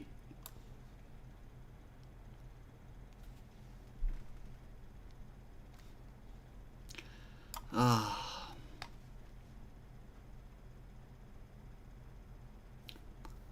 4-switch map any combination. How's a 4-switch going to map any combination? Need to be able to flip. I need 8 different ways. I've got 4 pins, and any pin should be able to be then one of 4 different things. So I'd need 1 switch per pin.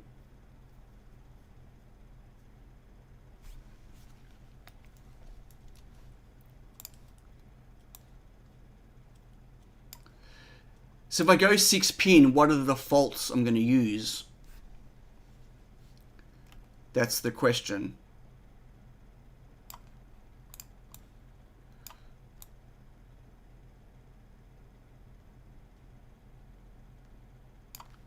I need to know what the defaults are, because the OLED won't work on that.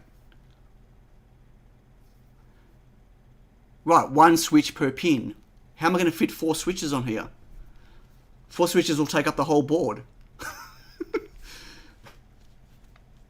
So this doesn't let us plug the OLED in. Ground VCC, SCL, SD. Oh, it does. The OLED can be plugged in, but I think, I don't think this covers this one. VCC, ground, SDA, SCL. Oh, it does, the other way around. Right.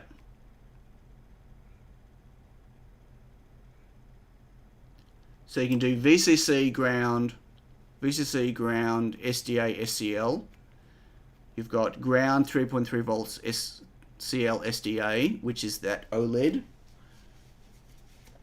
But that's all you've got, those two formats. They're tiny. I don't think they're tiny, dude. They're 11 millimeters. They're 11 millimeters long. And how would the user know which switch is for which pin?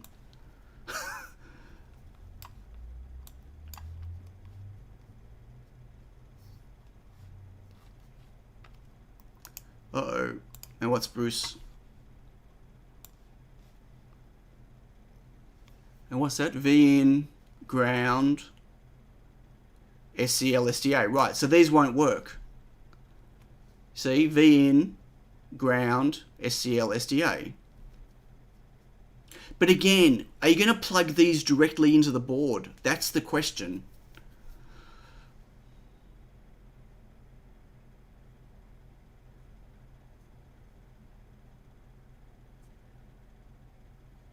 I did delete the wrong side of the pins. Okay, hang on. But still. But then the watercolor won't fit.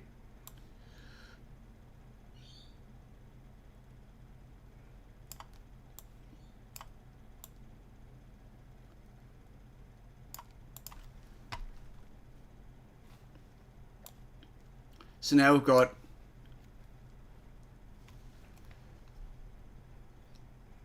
So this still won't work. V in ground. Yes, that won't work that way. See you, Gerald. Catch you later. Well, I would like to solder it to the board to break it out to stemmer. A permanent one? Well, I would like to solder it to board. Solder what to board? To break it out to stemmer. What do you mean, Bruce? I mean, I've got the stemmer on here.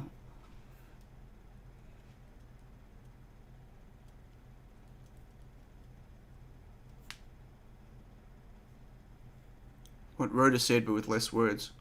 Pin header with jump. Hey, Rolf. Yeah, there's no room for pin headers with jumpers. That's the problem. I know you're probably jumping in late. SCL, SDA, ground, VCC, SDA, SCL.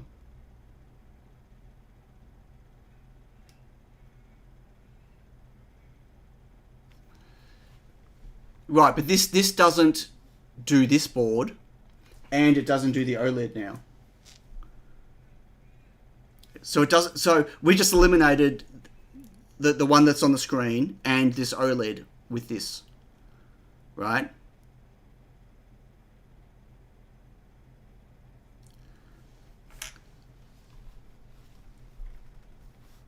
So yeah, there's just. But we have this one, VCC, ground, SDA, and SCL.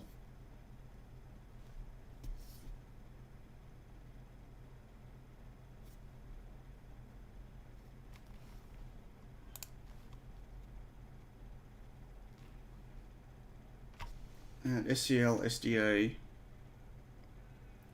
ground, VCC. Oh, God.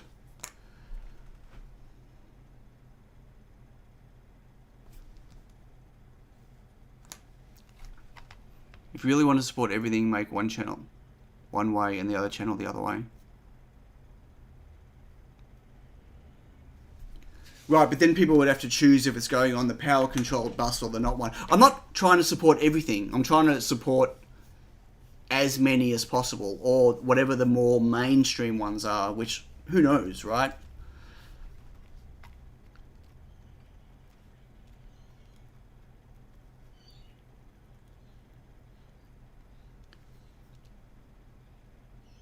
But like I've eliminated what's... So if I look at what these modules are, ground 3.3 volts, SDA, SCL, right. So these PicoDev modules are all ground 3.3 SDA, SCL. Ground 3.3 SDA, SCL. So, wait, hang on. No, that's, okay, yep, okay. So these these modules I've got here, they're using, from a pin header point of view, they will work on the second, on these four here.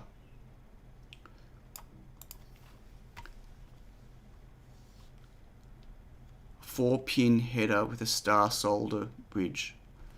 Because I need two of them. Rolf, there's two different I2C channels. And that's, again, like we were talking about solder pads before.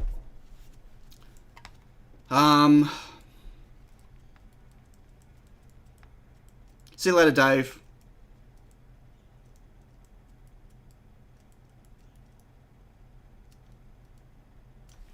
So I'm just reading the chat. Is Mike working on a spreadsheet to do a matrix, 4x4 matrix? Traces to be cut. Hi, Peter F. Yeah, well, we spoke about that with jumpers before. Like, I had jumpers originally on there to allow people to do that. But there's two channels, so it's four. And it's not just SDA and SCL. It's all four. So that's 8 jumpers. That's 16 jumpers, right? Or it's 16 jumpers. No, it's more than 16 jumpers to allow any pin to be any pin.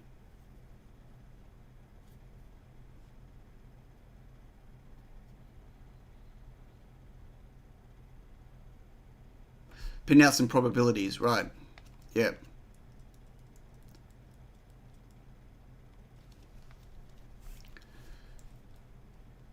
So if I did them reversed, okay, but then I'm okay.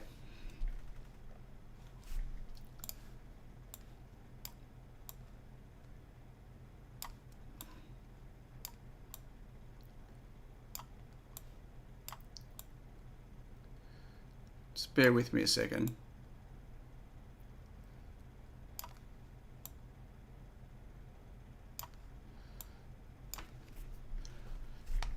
So if they were like this,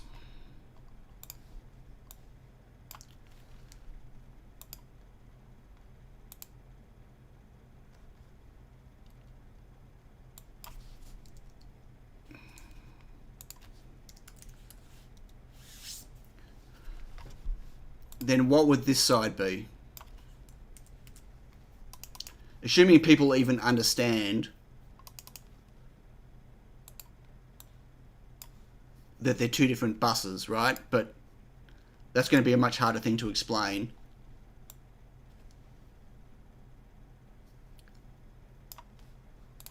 What would they be? So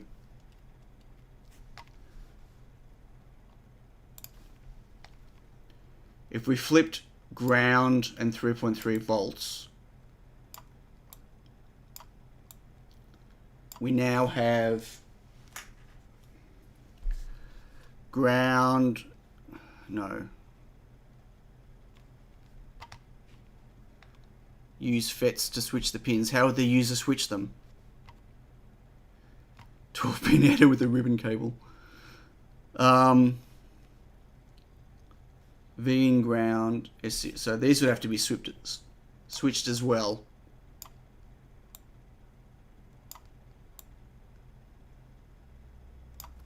Like, I think this is just complete overkill now, when people can just use wires.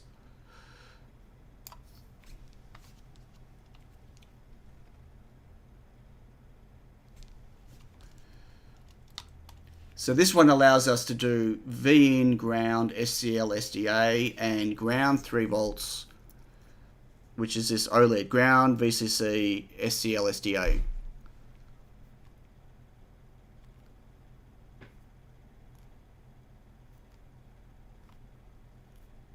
No, that's wrong on the bottom, Christian. That won't allow people to do... Like, this bottom one now will allow me to do this module and this thing that's on the screen.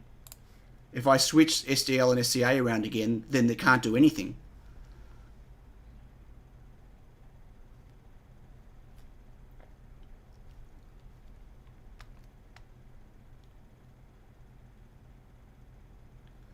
If we can just use wires, why not just solder pads? But if you're using wires, why have any solder jumpers at all?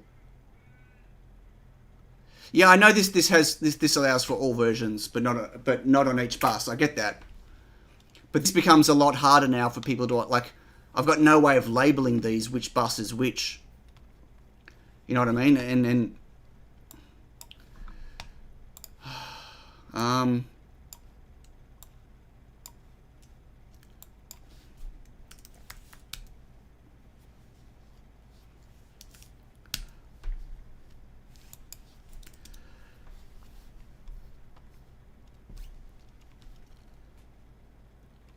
like, I think this is going to potentially be really confusing for people to understand why it's like this.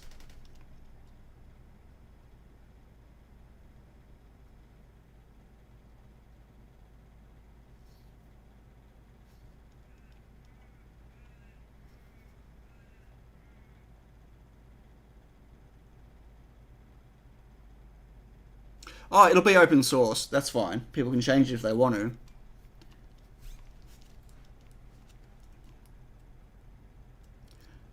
Hey, David. Yeah, I know. Put one. That's what I had before. I had an extra, but I don't have the room. I like the way you had it after you swapped SDA, SCL. What it... Huh?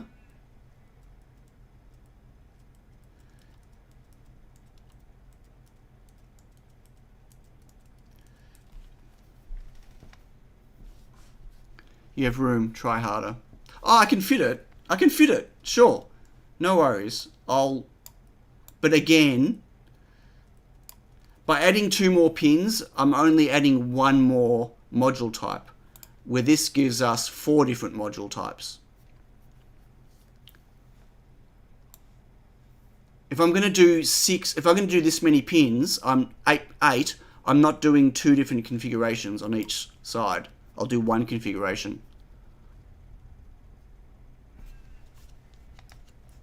Use both sides of the board. How can someone use the bottom of the board? It's a shield.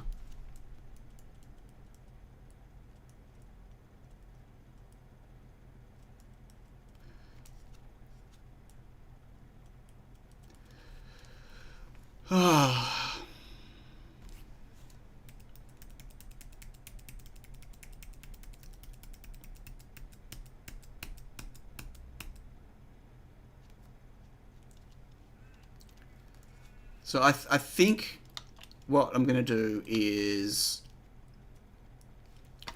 I'm going to put these on the bottom.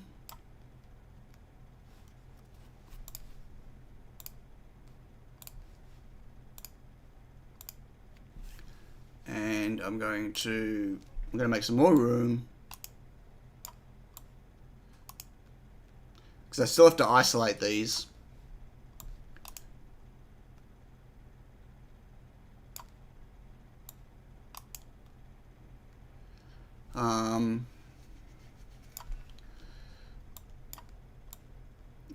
Go away. Just get rid of these.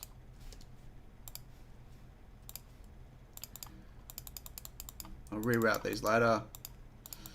Go away. Click, click, click.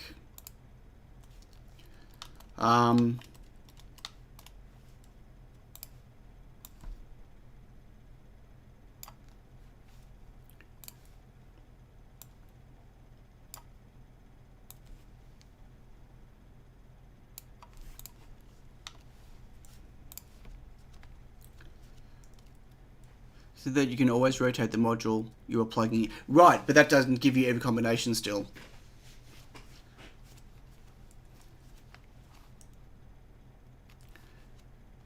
No, the way I had it before, Christian, swapped SCL and SCA didn't work.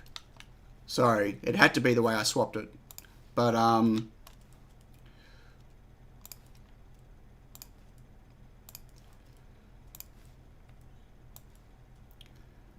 I think this is going to be the most flexibility.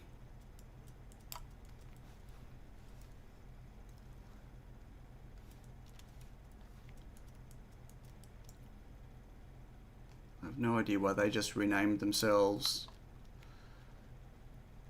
22, 21, out, ground.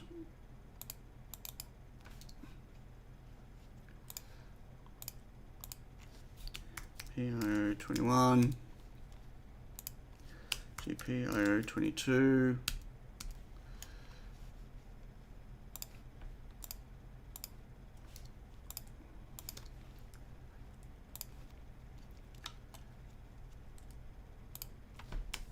Ground. And 3v3 out.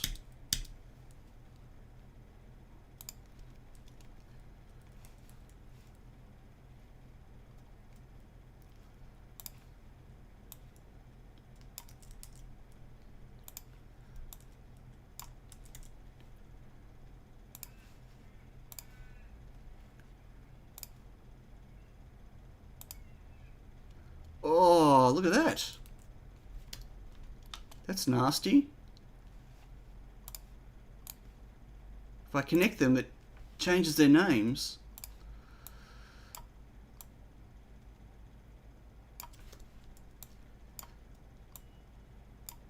But if I do it that way, it doesn't.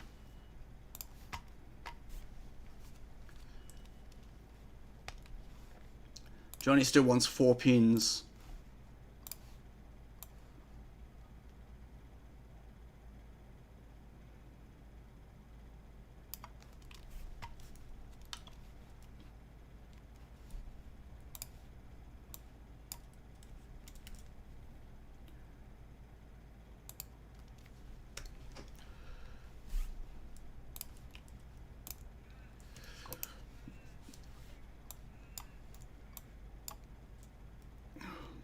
4.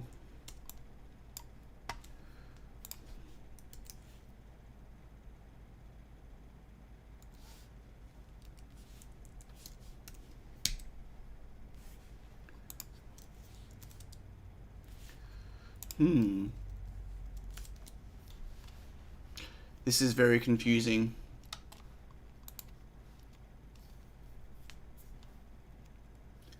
So this gives, so you can do this module on here now. 3.3 ground SCL SDA, you can do ground 3.3 SDA SCL, or 3.3 ground SDA SCL. So it gives you this one and the flipped over here, and then this way, it just doesn't give you ground 3.3 SCL SDA.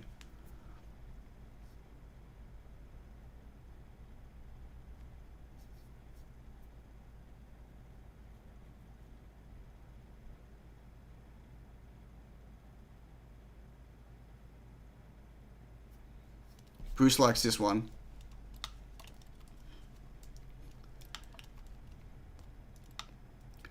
So it's got 3 of the 4 combinations on here.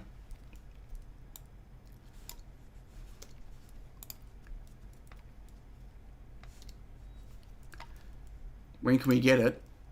Soon. How about tomorrow? Is tomorrow good?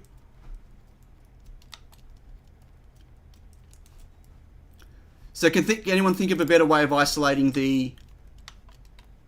these other than 0 ohm resist? No, that won't even help.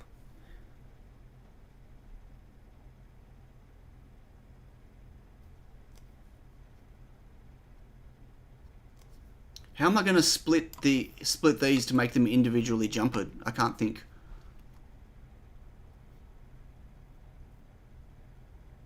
Remove 8 of the pins and ship it. Bruce can't find it already. Sorry, it's still being made. It's pick and placing right now.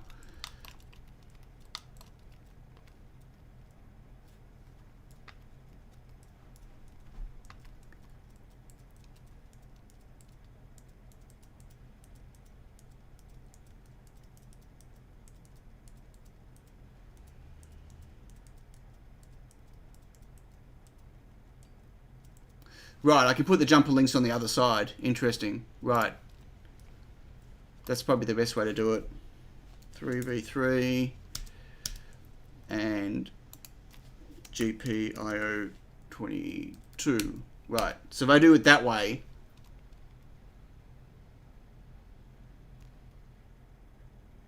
no. That doesn't work either. That's still 22 going to be pulled up.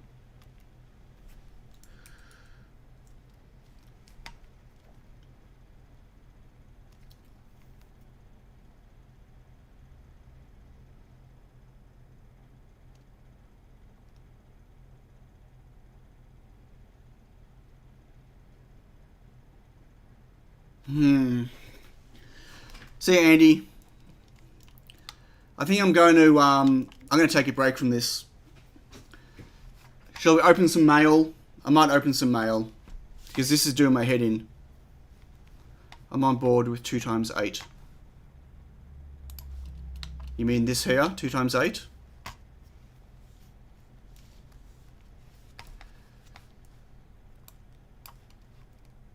Time for a mail break. I might not even come back to this. This is doing my head in. I didn't want this to be so complex. I just wanted use the switchable stemmer connector. Really, is all I was after. This is getting out of hand for sure. So let's do some mail. I have to be careful opening it though, so I don't dox myself. We've been going a while. 2 hours and 29 minutes. That's upside down.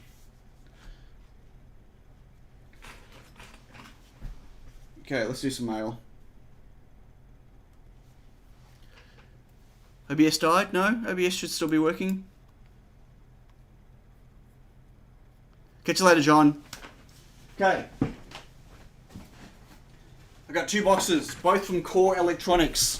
A big one and a small one. Do the small one first. I'm going to have to do them upside down to not dox myself. So, yeah, as I said, upside down. This is going to be funny.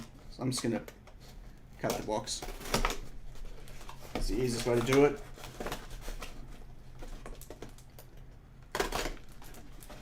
I know what's inside this one. So big thanks to Core Electronics. They sent me these without me even asking. They sent me a care package. Right, this is stuck to the bottom.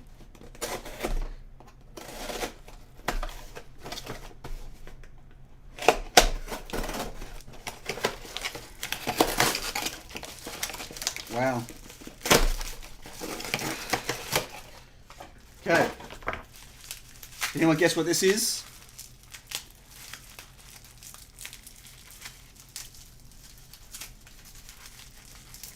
Oh my gosh. Sticky galore. Right.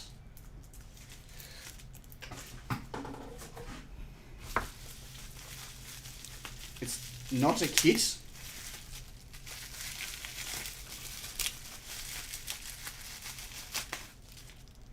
They sent me 1, 2, 3, 4, 5, 6, 7, 8, 9, 10 little QFN 7x7s. You know what they are?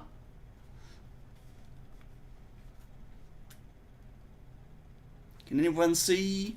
Yep, RP 2040s. So they sent me 10 RP 2040s. Which is really nice of them. It was a nice gift. Very exciting.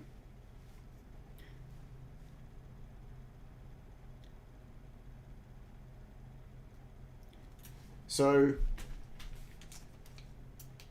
I do have a couple of ideas of some things possibly I might do with them. Possibly.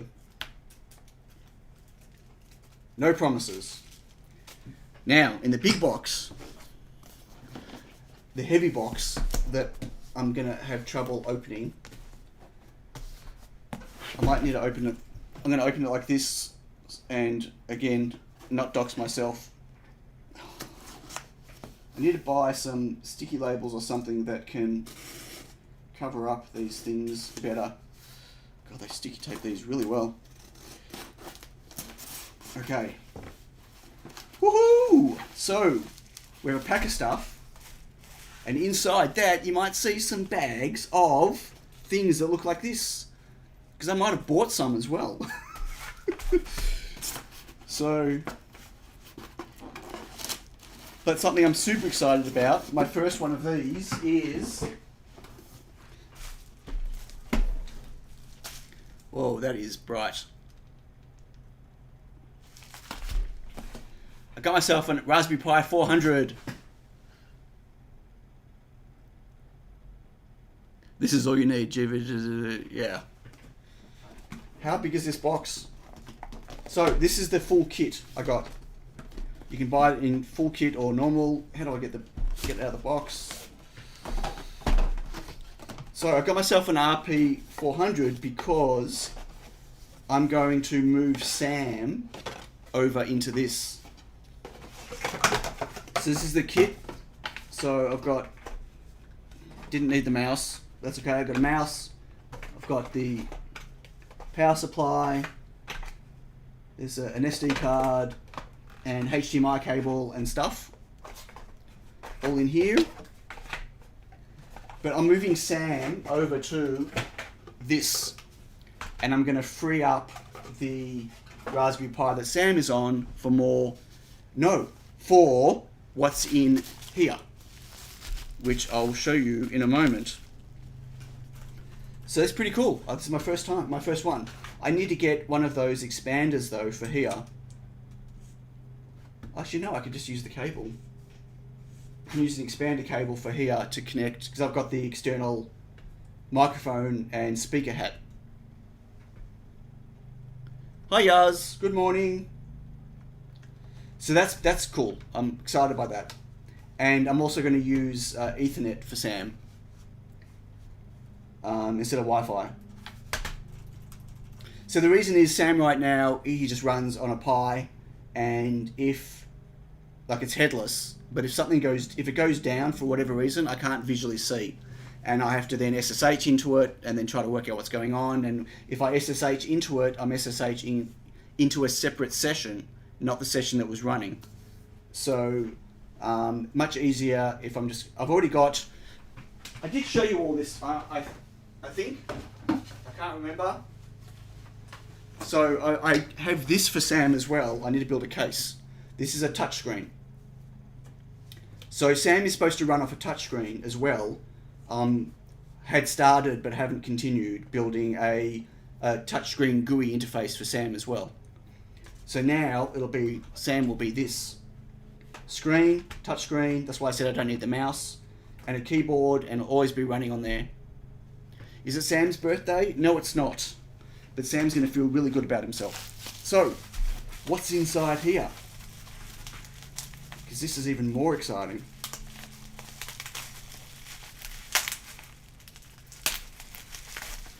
Again, big shout out to Core Electronics. They didn't send me these, I paid for them, but I love Core Electronics.